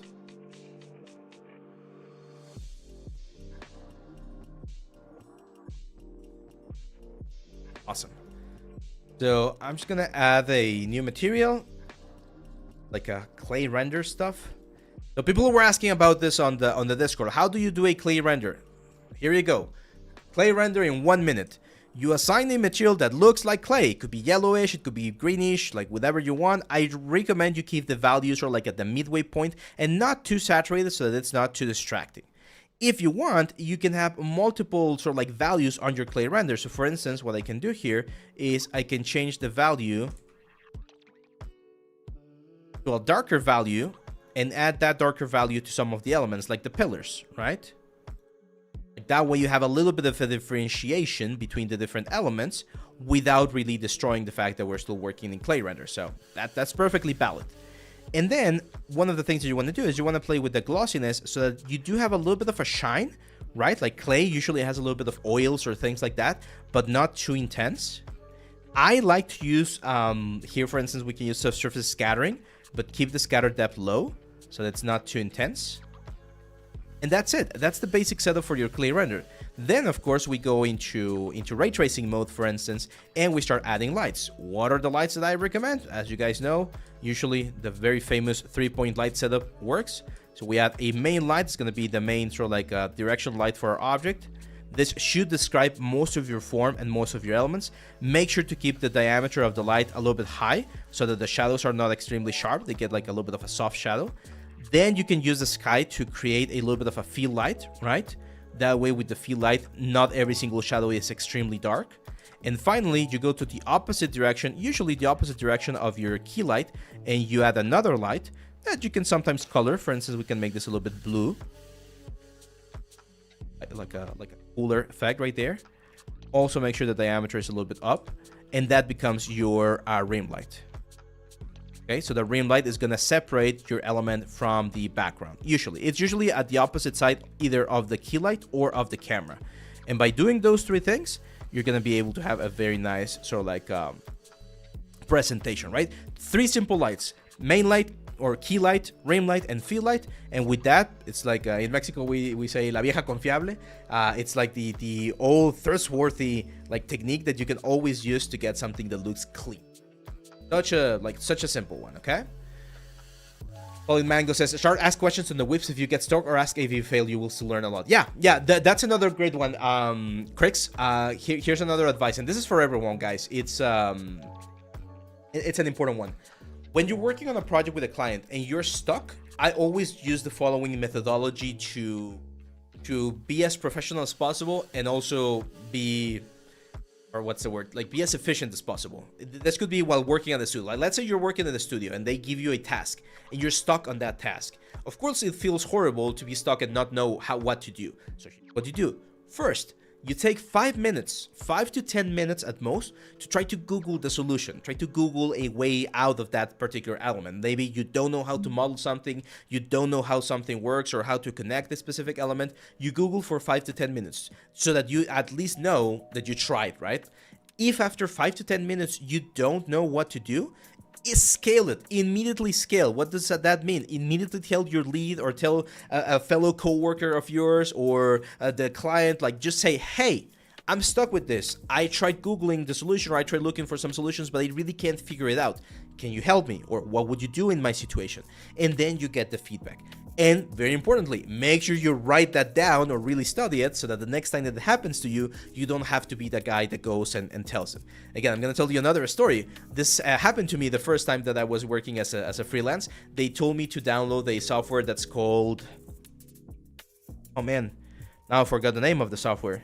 But it was a software that they used on that particular work to make sure that all of the assets were properly synced, right? So you would work locally, and then you would submit the asset to the server, and then the server would approve it, and then everyone on the team would get the asset, and they could see what you were doing. And the first time that I was trying to submit one of those assets, I forgot the steps. I couldn't figure it out. And I look at the documentation, and Perforce, yeah, there you go, Wolfgar, Perforce. We're using Perforce as well. Very, very common one on the industry, right? And I forgot how to do it. So I Googled quickly, like, how to submit a file on Perforce, and I couldn't find it. So you need to, again, swallow that pride, swallow that ego, and go to your lead or whoever is trading you and be like, hey, man, I'm sorry, can you show me again how to submit to Perforce? Like, I want to make sure I don't mess this up. And more often than not, they're going to tell you, yeah, sure, 5 minutes, they show you, but you record or you write things, or you make sure that you understand. Because if you do that constantly, like imagine every single day I'm going to the lead and saying, hey, can you show me how to do this again? Can you show me how to do this again? It's annoying, right? Like, it becomes annoying. Like, the first time, sure, I'll show you. Second time, oh, okay, you forgot, no problems, here it is. Third time, I'm starting to question your sort of like retention skills in terms of knowledge, right? So whenever you are stuck, it's okay to look for the answer for yourself or by yourself, but quickly ask for someone else's help. That's why you're part of a team, and make sure you learn that so that you don't have to bother them again. That's another little tip to do right there. So, lol, I love this top fan. I'm number 2. Yeah, I'm not sure how it works. I think it works based on like donations and things like that, or maybe just like chat frequency as well. Listen, Blenderland, what's up, my friend? I missed your chat, but welcome to the stream. The dynamics in series of clots and gravity achieve good results. Yes, you can get some really nice stuff with them. What's the best workflow for hand-painted game assets? I can decide between Maya or 3D Studio Max. 3D Code, actually. Like, if you want to do hand-painted assets, it's 3D Code, man.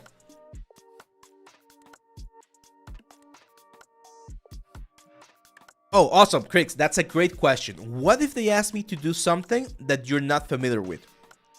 You mentioned that. You're just like, hey, I'm not familiar with that, but I'll be happy to give it a shot or to try.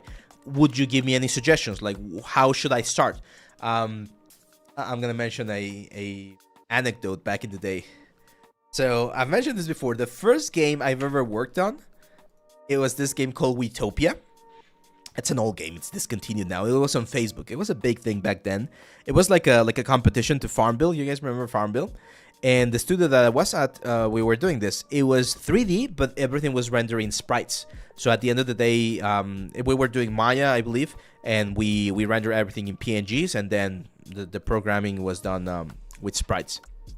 But there was this thing right here in the game where when you were building the assets, again similar to a lot of this types of games, there was a big like tarp on top of everything. And that was one of the first things that they asked me to do. I can't seem to find one example. Again, this is a very old game, but you can probably imagine. Let's see. Let me see if I can find one. Because I'm not sure if they changed it later on, but when I was there,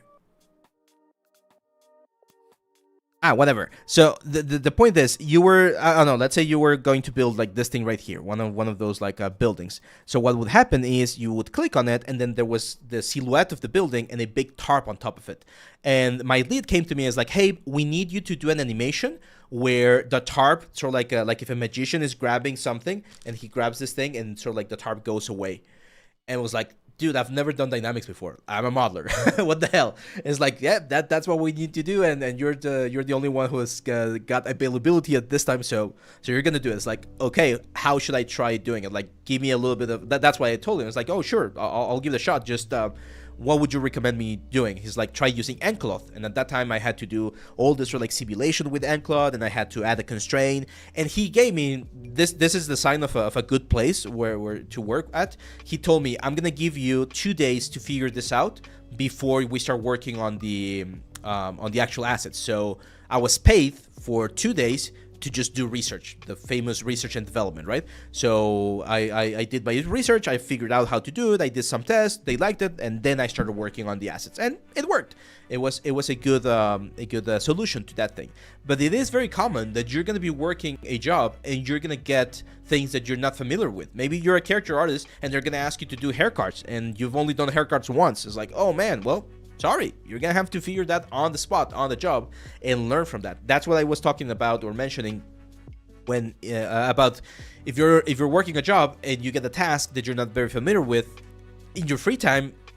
Sometimes you're gonna have to sacrifice that and use that time to figure out how to do it. It's just the way it works. Okay, so that's one of the things that's gonna separate you again from people who don't do or don't go the extra mile. I know there's a lot of opinions about that. Some people think that that's like slavery because you need to go back to your house and keep working on that. I don't see it that way, but I can understand how some might see it in that particular way.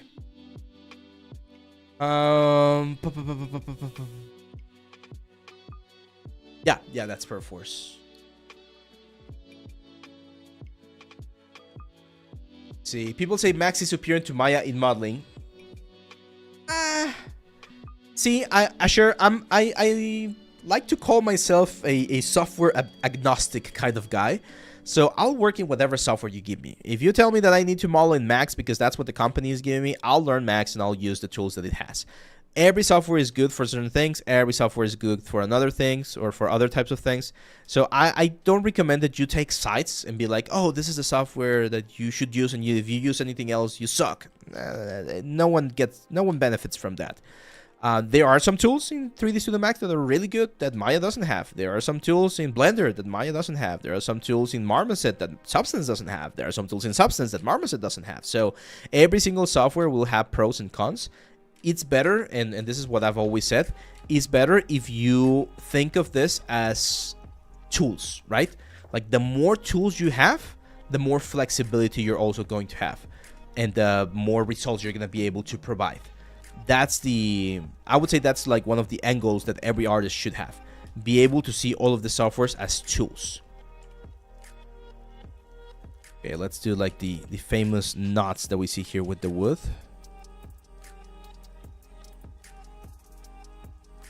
Ones are going to be a little bit more round, and then sometimes they go towards the inside. We definitely need to increase the resolution here.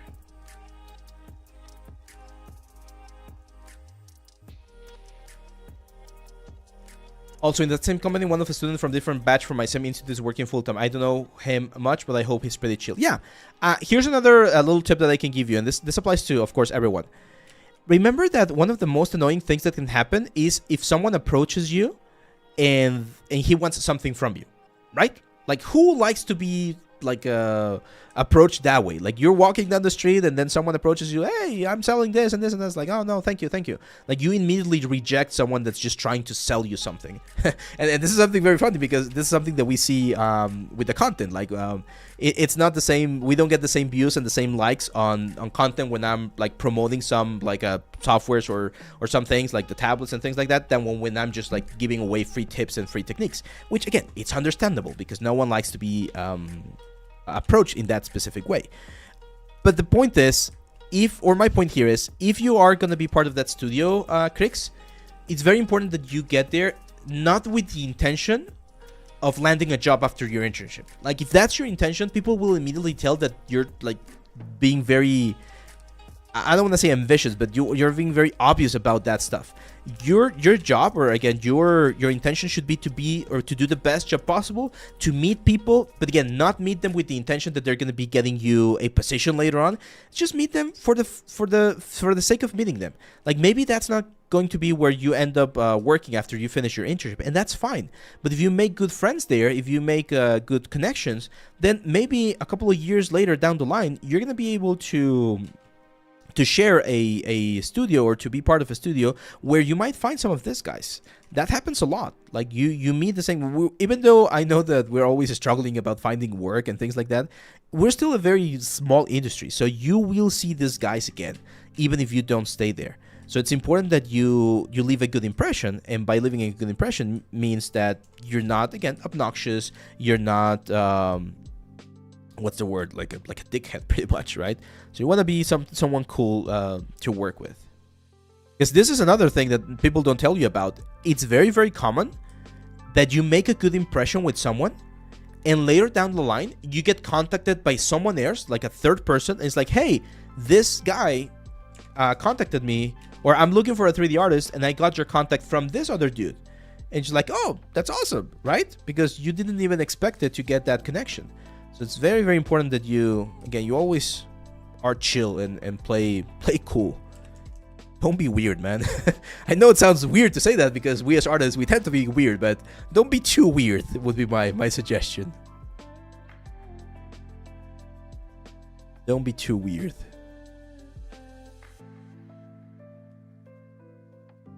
Stroker says, hey, thanks so much for the tips last time. I feel like I got myself unstuck. I put the table, saws, and carpenter tables aside to do something more interesting.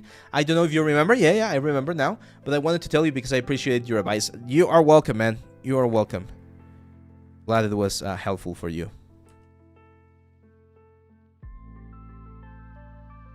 Look, cuts right there. Actually,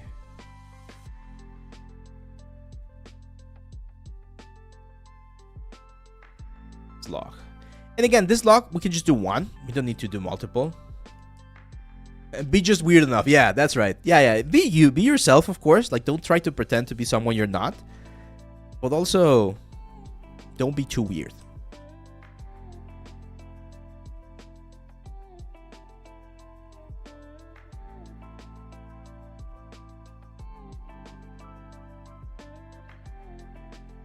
Would you recommend an internship before getting an actual job in industry? Yeah. I mean, if you can get a job straight out of your school or like quickly, then of course go for the job, right? But if you can afford to be in an internship, the problem is that there are some unpaid internships. I've been asked about those in the past. My opinion is, if you can afford it, like if you're still, let's say, living with your parents and they're paying for your rent and the food and stuff like that, and you don't have too many responsibilities, they're gonna give you experience and they're gonna give you connections. So go for it. But if you can go for a paid internship, that's even better. And if you can go for a full-time job, like that's even better. So yeah.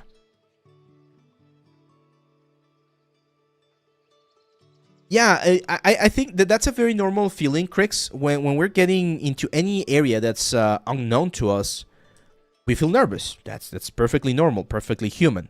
But you need to understand, we all need to understand, that we're all humans. Everyone was at one point a beginner in 3D. Everyone was at one point at their first, like, what's the word? At the first internship or the first job, right? Like, it's a very normal situation to be in. So just try to relax. You know what you are being hired for or what you're being requested to do. Work on that. Make sure that you do a good job, and you're going to be fine. I can tell you guys, like the first time I started doing, like, for instance, YouTube and live stream, I was very nervous as well. Now I feel a lot more comfortable, and it's, of course, thanks to your support. But it's one of those things that the first time you do anything, it feels weird, right? But you need to do it. That's life. I don't know if this is the place, but as an environment artist, is it good using Blender for modeling? Yeah, it's fine, man. It's fine. A lot of environment artists use 3D Studio Max. At least that's what I've seen in some of, like, the position openings. But Blender is fine. Nowadays, Blender is no longer like the ugly duckling. Like, people are respecting Blender a lot more nowadays. So you should be able to get. Of course, your level needs to be good. And there's one thing that I would mention about Blender, guys, and this is important. I've had this conversation a lot in the past couple of years. One problem that I see with Blender users, some users, not everyone, but some users, is that they rely too much on plugins, okay? And unfortunately, when you get into a studio, not every studio is going to buy all of the plugins that you need, and they need to buy the plugins, because if the license is a non-commercial license, or like a studio license, they need to buy those. So sometimes the studios will just have agreements with other softwares, and it's important that you understand that you might not have access to all of the plugins. So if you don't know how to do the things more traditionally, that could be complicated, right? That could be complicated. Asher Woonan says, hey, which course do I get from you if I want to learn? I'm new. That's a great question, man. So it really depends on what you want to learn. This 3 right here are, I would say, the core, like, learning courses, and some of these ones are a little bit more specialized. So if you just want to learn about 3D, and you want to learn a little bit about everything, you know, a little bit of animation, a little bit about dynamics, and you want to learn Maya, then this one, Maya Stylized Worlds. It's a really good one. If you want to learn how the whole process works for an asset for games, this one right here, Blender 3D, AAA Weapons for Games. We have introduction chapters on both. Actually, most of my courses have introduction chapters. And in this ones, we go through the very basics of the softwares, and then we do the full process. This one uses Substance, just keep that in mind. And finally, if you want to get into ZBrush, then this one, the ZBrush Stylized Character. These 3 courses right here are like the beginner or like the entry-level courses that I have.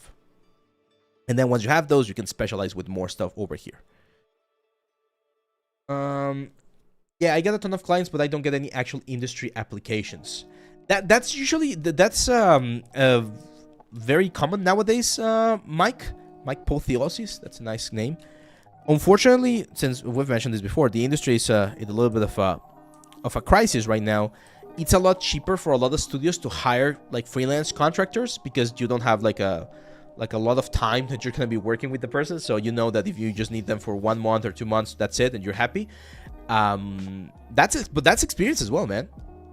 That's experience as well. Like, if you're doing 3D work for clients, and it's 3D stuff, and they're using them for, I don't know, commercials or games or whatever, that's still the industry. I feel like a lot of people think that the industry, it's only like the big industry, like Hollywood or Vancouver or Seattle or things like that. The industry it's huge, man. I did a short, like, this week about all of the different things that you can do for 3D, right? So don't be, what's the word? Don't be tricked into thinking that the industry is just like AAA games, because there's so many things out there. Embrace weirdness, says Mike P. Yeah, for learning and experimenting, Blender is fantastic. I've never used Maya, but Blender is Blender is great, man. And the fact that it's free, it's just mind-blowing. They announced that they're working on Blender 5 now, I think. Like, Blender 5 is now under production. Okay, so we got the beam there ready. We got the beam and we got the planks. What else are we missing? Ropes are not that big of a deal. Maybe this beam right here. Yeah, I think we need to do that beam. So let's do the beam, and we're probably going to be finishing the live stream with this beam. I know it's going to be a little bit of a shorter live stream, but I'm actually working on the new course, my friends. And I think I'm looking at the calendar, and we have a very packed calendar the next couple of weeks. So on the 20th, so next week we have portfolio review. And then on the 23, we're probably going to have a special live stream because it's our anniversary. And then on the 27th, we're going to be taking a look at, we're going to have another live stream, and we're going to be taking a look at all of the submissions. And then on July 4th, we're going to have the winner announcements, right, for everyone. So I think the course is going to be releasing probably on July 11. Okay, that's like a tentative date for the release of the new course, because otherwise it's just going to be too packed with everything. So yeah, let's see. Blender has some mind-blowing add-ons too that speeds workflow. Yeah. But again, my little advice there: don't rely too much on add-ons, because not everyone will be able to. Not everyone will be able to provide those add-ons for you in the future. A sneak peek. Is this Mayan Aztec new course? No, it's not Mayan Aztec. I can only say that I just finished retopology. That's all I'm gonna say. You guys make your own conclusions, or get your own conclusions for that. But I just finished the retopology stage for that. That's chapter 4 of the new course. No, it's not a retopology course. I'm just saying that I just finished retopology. So retopology is part of the course, but it's not there. No, I'm not gonna say anything. I'm not gonna give more clues or more sneak peeks. We'll do that later. But I'm very happy with it. I'm really happy with how it's turning out. It's a very fun one. What do you think about Substance Designer? Substance Designer is really good. It's really good. I do think it's a little bit more niche. If you're gonna be an environment artist, I do recommend that you do study or you do learn about it, because you can do some really crazy things with that, like tileable textures and trim sheets and things like that. So it's a really good one. I don't use it as much. I actually don't know how to use it efficiently, I would say. Like, I know the very basics of the nodes and how they work, but it's not something that I specialize in. But if you're going to be doing, again, a little bit more environment stuff or a little bit more shader stuff, then it's a really good software.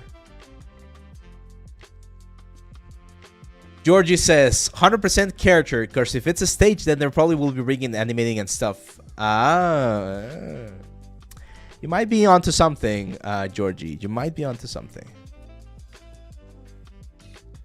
Yeah, it's a lot of fun. It's a lot of fun working with nodes and working with those sort of like procedural stuff. I agree. A lot of fun. Let's see. Let's do a little bit of that like wavy, like wood stuff that we did before. So. Oh, well, I mentioned another clue the other day, that the concept that we're going to be using, it's a really good concept. It's a really, really, really good concept. And by what I mean by that is a concept that is to the level of what you would encounter on a studio. So that's a plus. That's a big, big plus. I'm really happy. We contacted the artist and he was like, yeah, man, you can use the concept. Go for it. It's like, yes, thank you. Because it's a really, really sick concept. How important is it to learn terrain, foliage, fluid sim for a modern artist? Terrain and foliage, very important. Like, I would say it's like primordial. And fluid sim, not really. Fluid sim, that's more VFX, guys.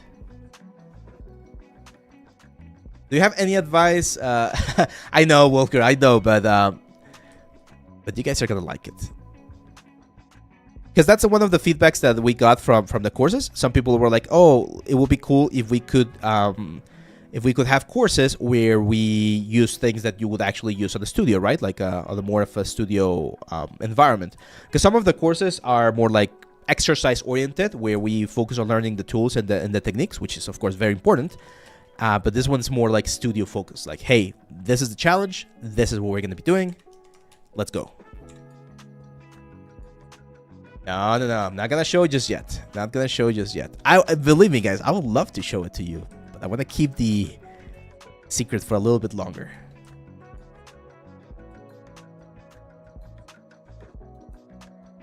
Let's see. What do you think is the software that not everybody learned, but it's a good plus for a character artist? Marmoset. Like, straight out of the gate, Marmoset. Because a lot of the people, one of the things that I see a lot in character portfolios is that they're not presented right. Like the presentation just sucks.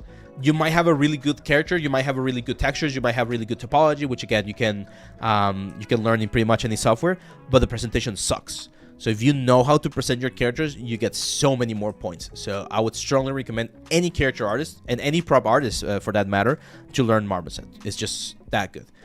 The anniversary is going to be on the 23rd, so Monday. It's going to be on a Monday. I know it's going to be a little bit tricky for some of you guys to attend. Don't worry. We'll keep the video up, but I want to have that on the Monday because that's literally the day that we started 2 years ago. And by the way, did you guys see here on YouTube that we just hit 50k subs?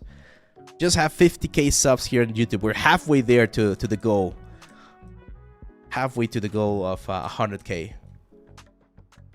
Why some people bake in Marmoset and then go to Substance? What's the plus for the Marmoset baking? Marmoset Baker Akko is really freaking good, man. Like, it's the best baker out there.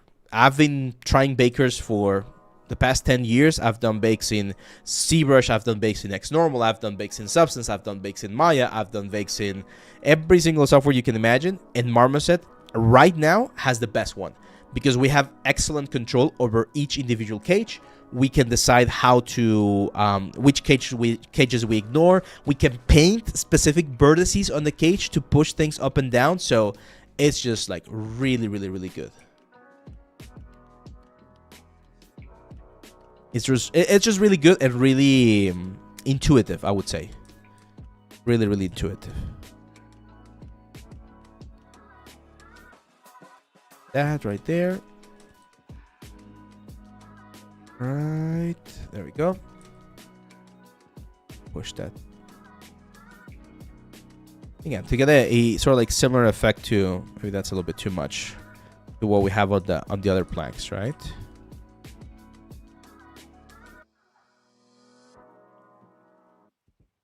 Oh.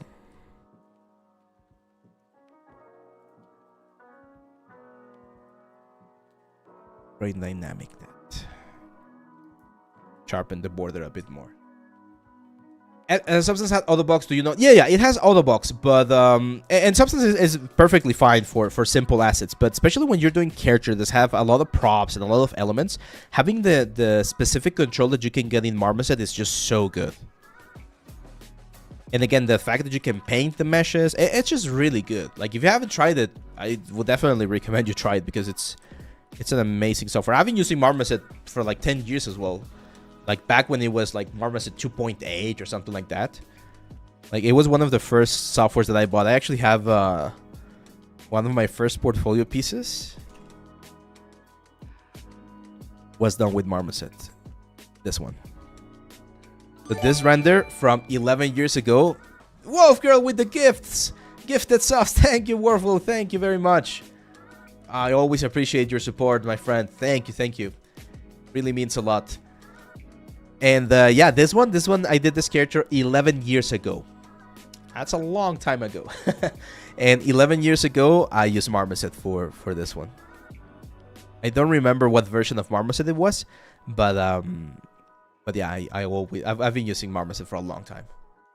Thank you, San Naval. Congrats on 50k. Soon we'll be seeing YouTube Silver Plague. I see, when I started the project and David was telling me, he's like, oh yeah, we can definitely get to 100k. It's like, no man, like that's a dream. Like that's not gonna happen. And now I see that we're at 50k. It's like, okay, that can happen. We can definitely get there. We can definitely get there eventually. So yeah, I think eventually we'll get there, man. And it's all thanks to you guys. You guys are the engine that keeps this running. Thanks to your support. Got another little wood detail right here.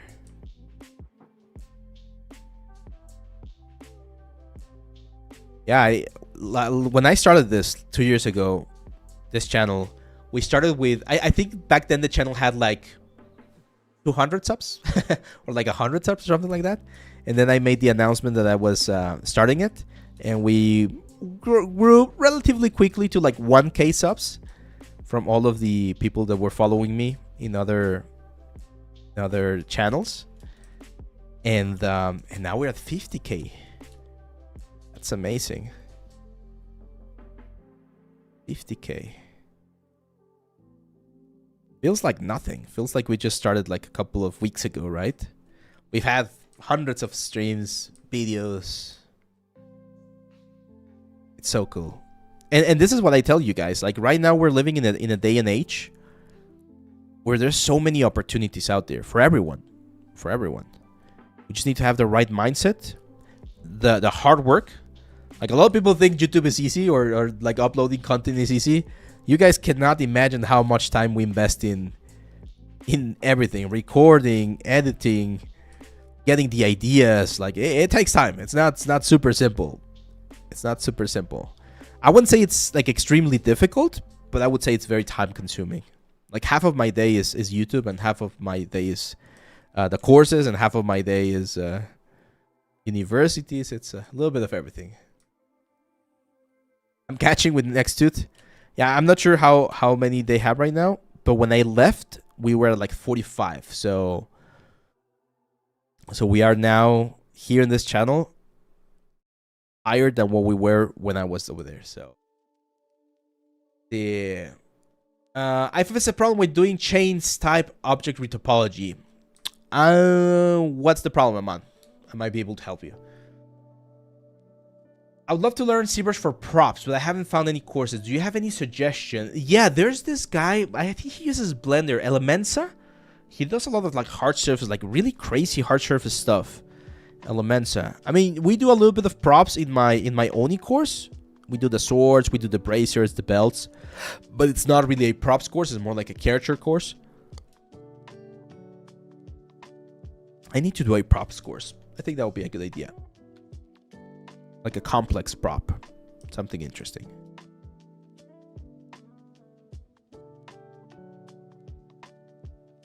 Let's see. I hope we get to 1 million followers. Nah, I don't think that's gonna happen.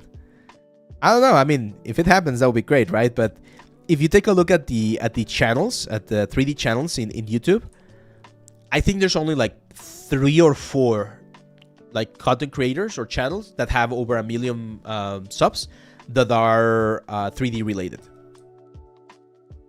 I think Leal is one of them. I think the Blender Guru, of course, is another one.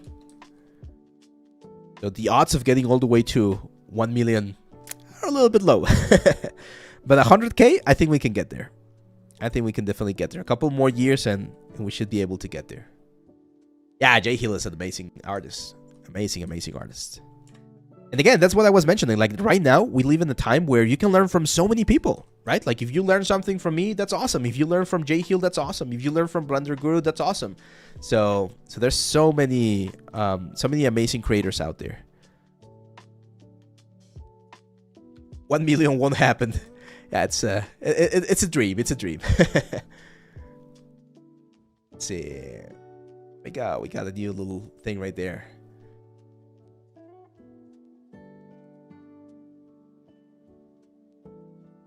I saw the other. Who was it that I saw?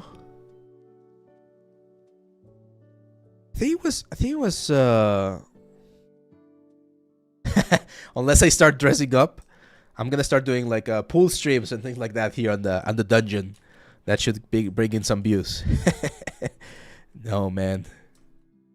Now you guys know me. I never, and that's one of the reasons why I decided to start my own stuff.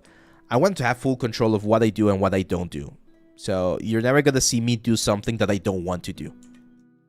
The times that I've dressed up like Santa, right, on Christmas, or the giveaways, the sponsors that I picked, and the companies that I like to work with, I always make sure that it is my decision. And I told David when we started, like, I want to make sure that I remain true to who I am. I don't want to become like a sellout or anything. So I'll never promote things or again softwares or devices or anything that I don't agree with. And believe me, I've gotten, like, this past month, I got at least like 5 offers of people wanting me to promote like AI stuff, like AI generating things. And I was like, nah, man, that's not something that I feel strong about, so I'm not gonna be part of that.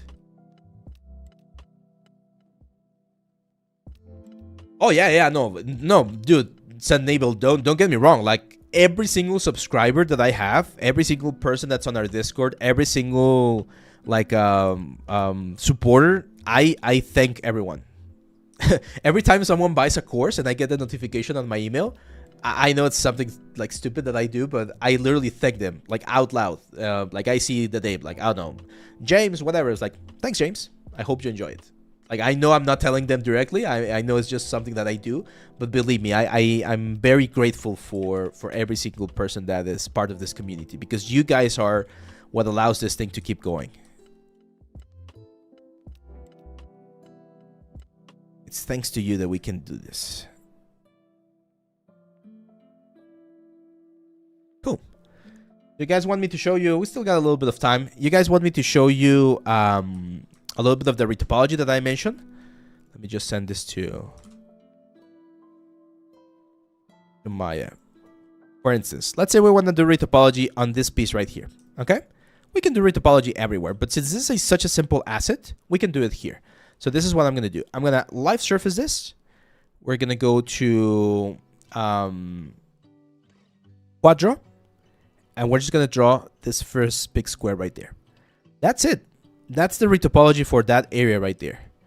And then I'm going to do one more square right there. And that's the retopology for that second part right there. This one, as you can see, the silhouette does change a little bit more. So I might be tempted to add like a triangle right there. And another triangle right there. Okay, just to capture that detail. That's it. Over here, that whole thing, all of that detail, all of that, all of those elements, just a single square. That's all we need. Okay. A lot of people think that because we have all of the silhouette changes, we need to capture all of those silhouette changes. Not necessarily. Not necessarily. For instance, this whole thing right here, this whole flat surface, just take it all the way to the other side. Because all of that detail, all of those changes in volumes and things like that, that's going to be baked down. The only important thing here is that we are high over here. Get like a high point, so that we capture most of the information. So for instance there, okay, in that particular case here, we might need a triangle that goes all the way around that stuff. And I want to keep this as low as possible, because since we're going to be duplicating it, every time we duplicate this thing, we're going to increase the poly count. We don't want that, right? I mean, we do want it, but we want to be careful about where we add that amount of volume. And we're not going to be deforming or doing anything like this. Let's see. I would love to have a course for you on sculpting props. Yeah, let's add that to the list. We have a lot of courses that we need to do, but we'll add that one to the list.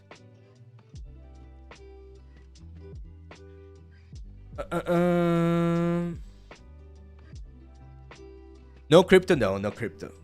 No, we were approached, for instance, by another software a couple of months ago, and I took a look at it. I tested it out. I didn't really see how I would use it for what we do normally.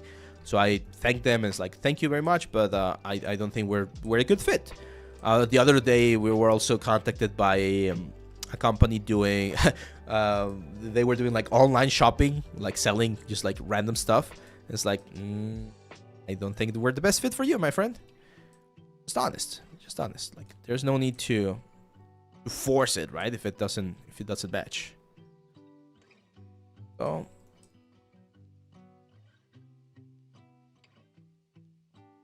that one right there.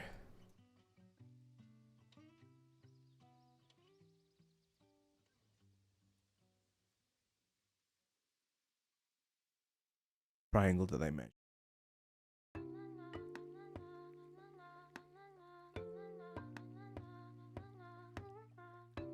Build this piece.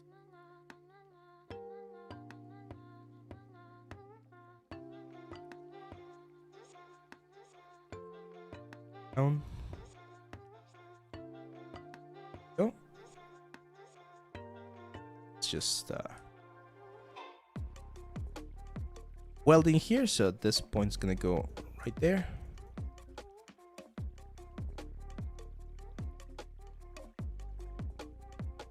Go. And we just bridge. fix this a little bit here. And this a little bit more. And then here, this is a very, very common thing. This is called a non-planar face. So if I just bridge this, yes, it's going to close, but it looks horrible, right? So that's like a face that's like too stressed out. So in this case, it's better to just have 2 triangles. Way, way better. Do a mesh display, unlock normals. It looks a little bit weird. Shouldn't be that weird though. Out. Mesh display. Let's do a soften edge. Play.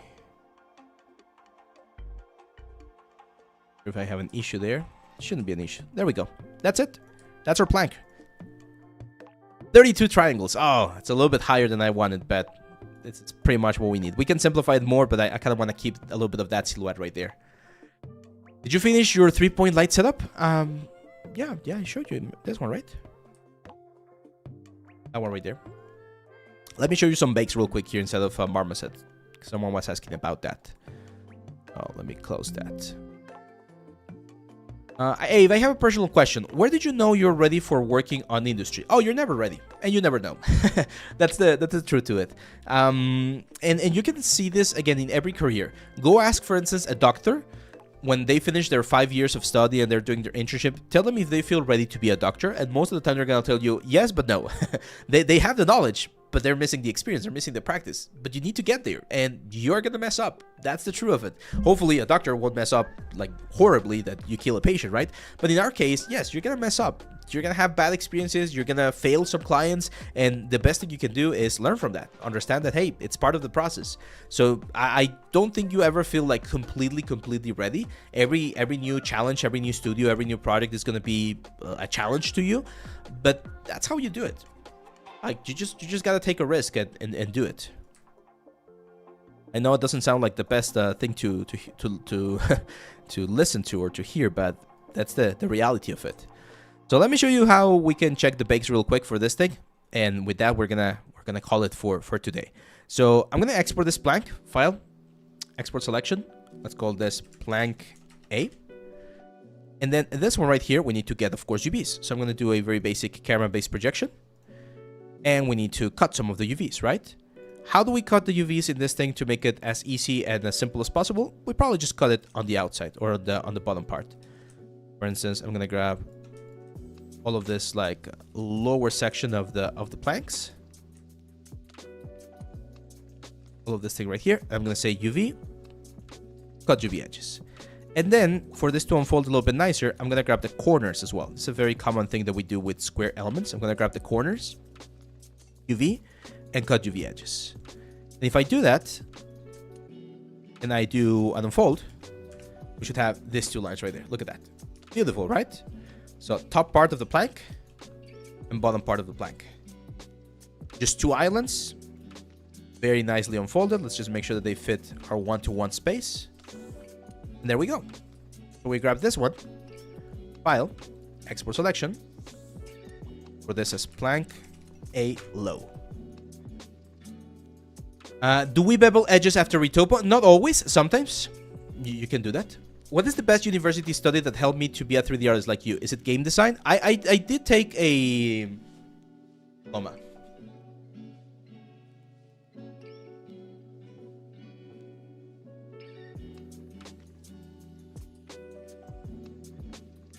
This is my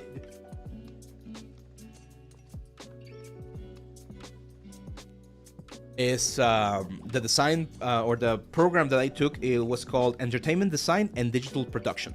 I graduated on March 20, 2016. That was my particular case. Not a degree, it's just because for this industry you don't really need a degree. It helps with some things, right? Like universities will sometimes help you land an internship or things like that, but it's not mandatory. The thing that's going to help you the most is, of course, going to be your portfolio. Oh, you didn't hear me? I mentioned that that I graduated in March 2016. That would you say no one is worth it for the price? Like for the price, I mean, could I set up my own studio? No, you're not gonna be able to set up your own studio.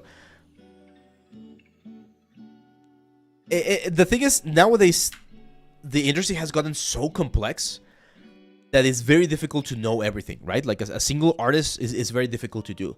And I can tell you, most of the big projects that I've worked on, it's always been with a team. Like I have a programmer, I have a designer, or like a graphic designer, I have modelers, I have animators, concept artists even. So I always build like a small team. I've been able to do solo projects, but they tend to be smaller in scope and therefore smaller in price as well. So is it okay to use Topogon for Retopo for everything, characters and props? Yes, of course, man. I use it all the time. So I'm going to create here a Baker project. And the only thing I need to do is I need to bring in both of my planks. The plank A is going to go into high poly, and the plank A low is going to go into the low poly. This is it. And then on the break project, we just need to set up our output. It's going to be the diorama test that we're going to do now. So let's call this plank. And that's it. We just hit start. And once it's baked, we preview the material. And there you go. That's the element. Let me change the color so you guys can see it a little bit clearer. Here's the roughness. There you go. That wasn't changed. So imagine this is going to be, I don't know, like this sort of like interesting greenish, darkish hue like that. Play a little bit with the roughness.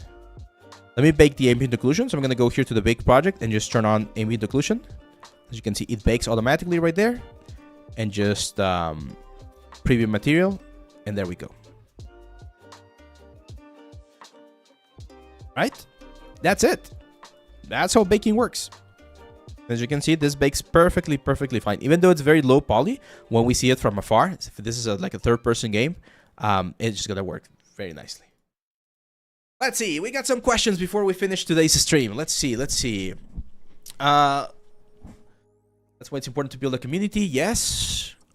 Kurkli, that's answering your question. Like, how do you know if it's a good school that you're going to be going into? Look at, as that one of 3D artist is saying, look at what the students are outputting, like the results of the students. But I'm going to give you a very important thing here. Look at every student, because schools and everyone tends to showcase the best of the best, right?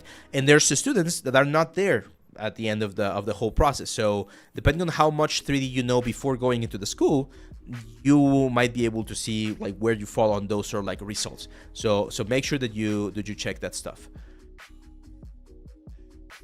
Oh yes, of course. So if we go here to the cage or to the low poly, this is the cage. So what we want to make sure is that the cage encompasses all of the high poly. If the cage is not big enough, we need to increase the distance of the cage or decrease it, and that will change how we see the whole thing. In this case, since the asset is relatively simple, we shouldn't have any issues. But that's the cool thing. Here we can go per cage. Like if we have 20 objects, we can adjust the cage per object and have a lot more control. Martin Bustamante is also another one great advice. Look at the teachers. Look at the teachers and look at the results. That's usually going to give you a really good idea of the kind of like a level that you can expect from that particular school. Do you prefer working alone or collaborating on creative projects? I like both of them, Sandy, to be honest. I like both of them. I've done more solo work throughout the years, to be honest, than collaborative or big projects, but I like both of them. I mean, when he retopo, how he got the base object in ZBrush, sure, but why decimate or why series measure? Decimate is so that the amount of polygons is not as big and we can work with the retopology process a lot easier inside of Maya. I would need to take a look at your object, man, because I don't think that should be that much. Like I've never had an issue, or I've never had an object so complex that I was having too many issues baking. Let's see.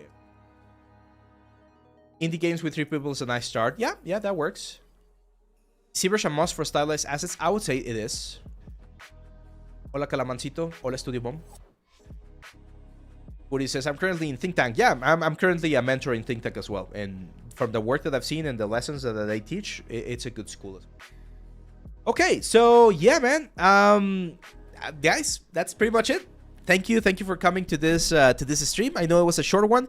Before we finish, just a quick reminder that we have more sponsors on the contest, right, on the Echoes of Caer Aurelia contest. So thank you to 3DSK, thank you to Marmoset, thank you to Huyon, and thank you to Topogon. They're all part of the sponsors for this time for the contest. We have 10 more days. You still have a chance if you want to be a part of this. Make sure to join the Discord and check all of the information up there.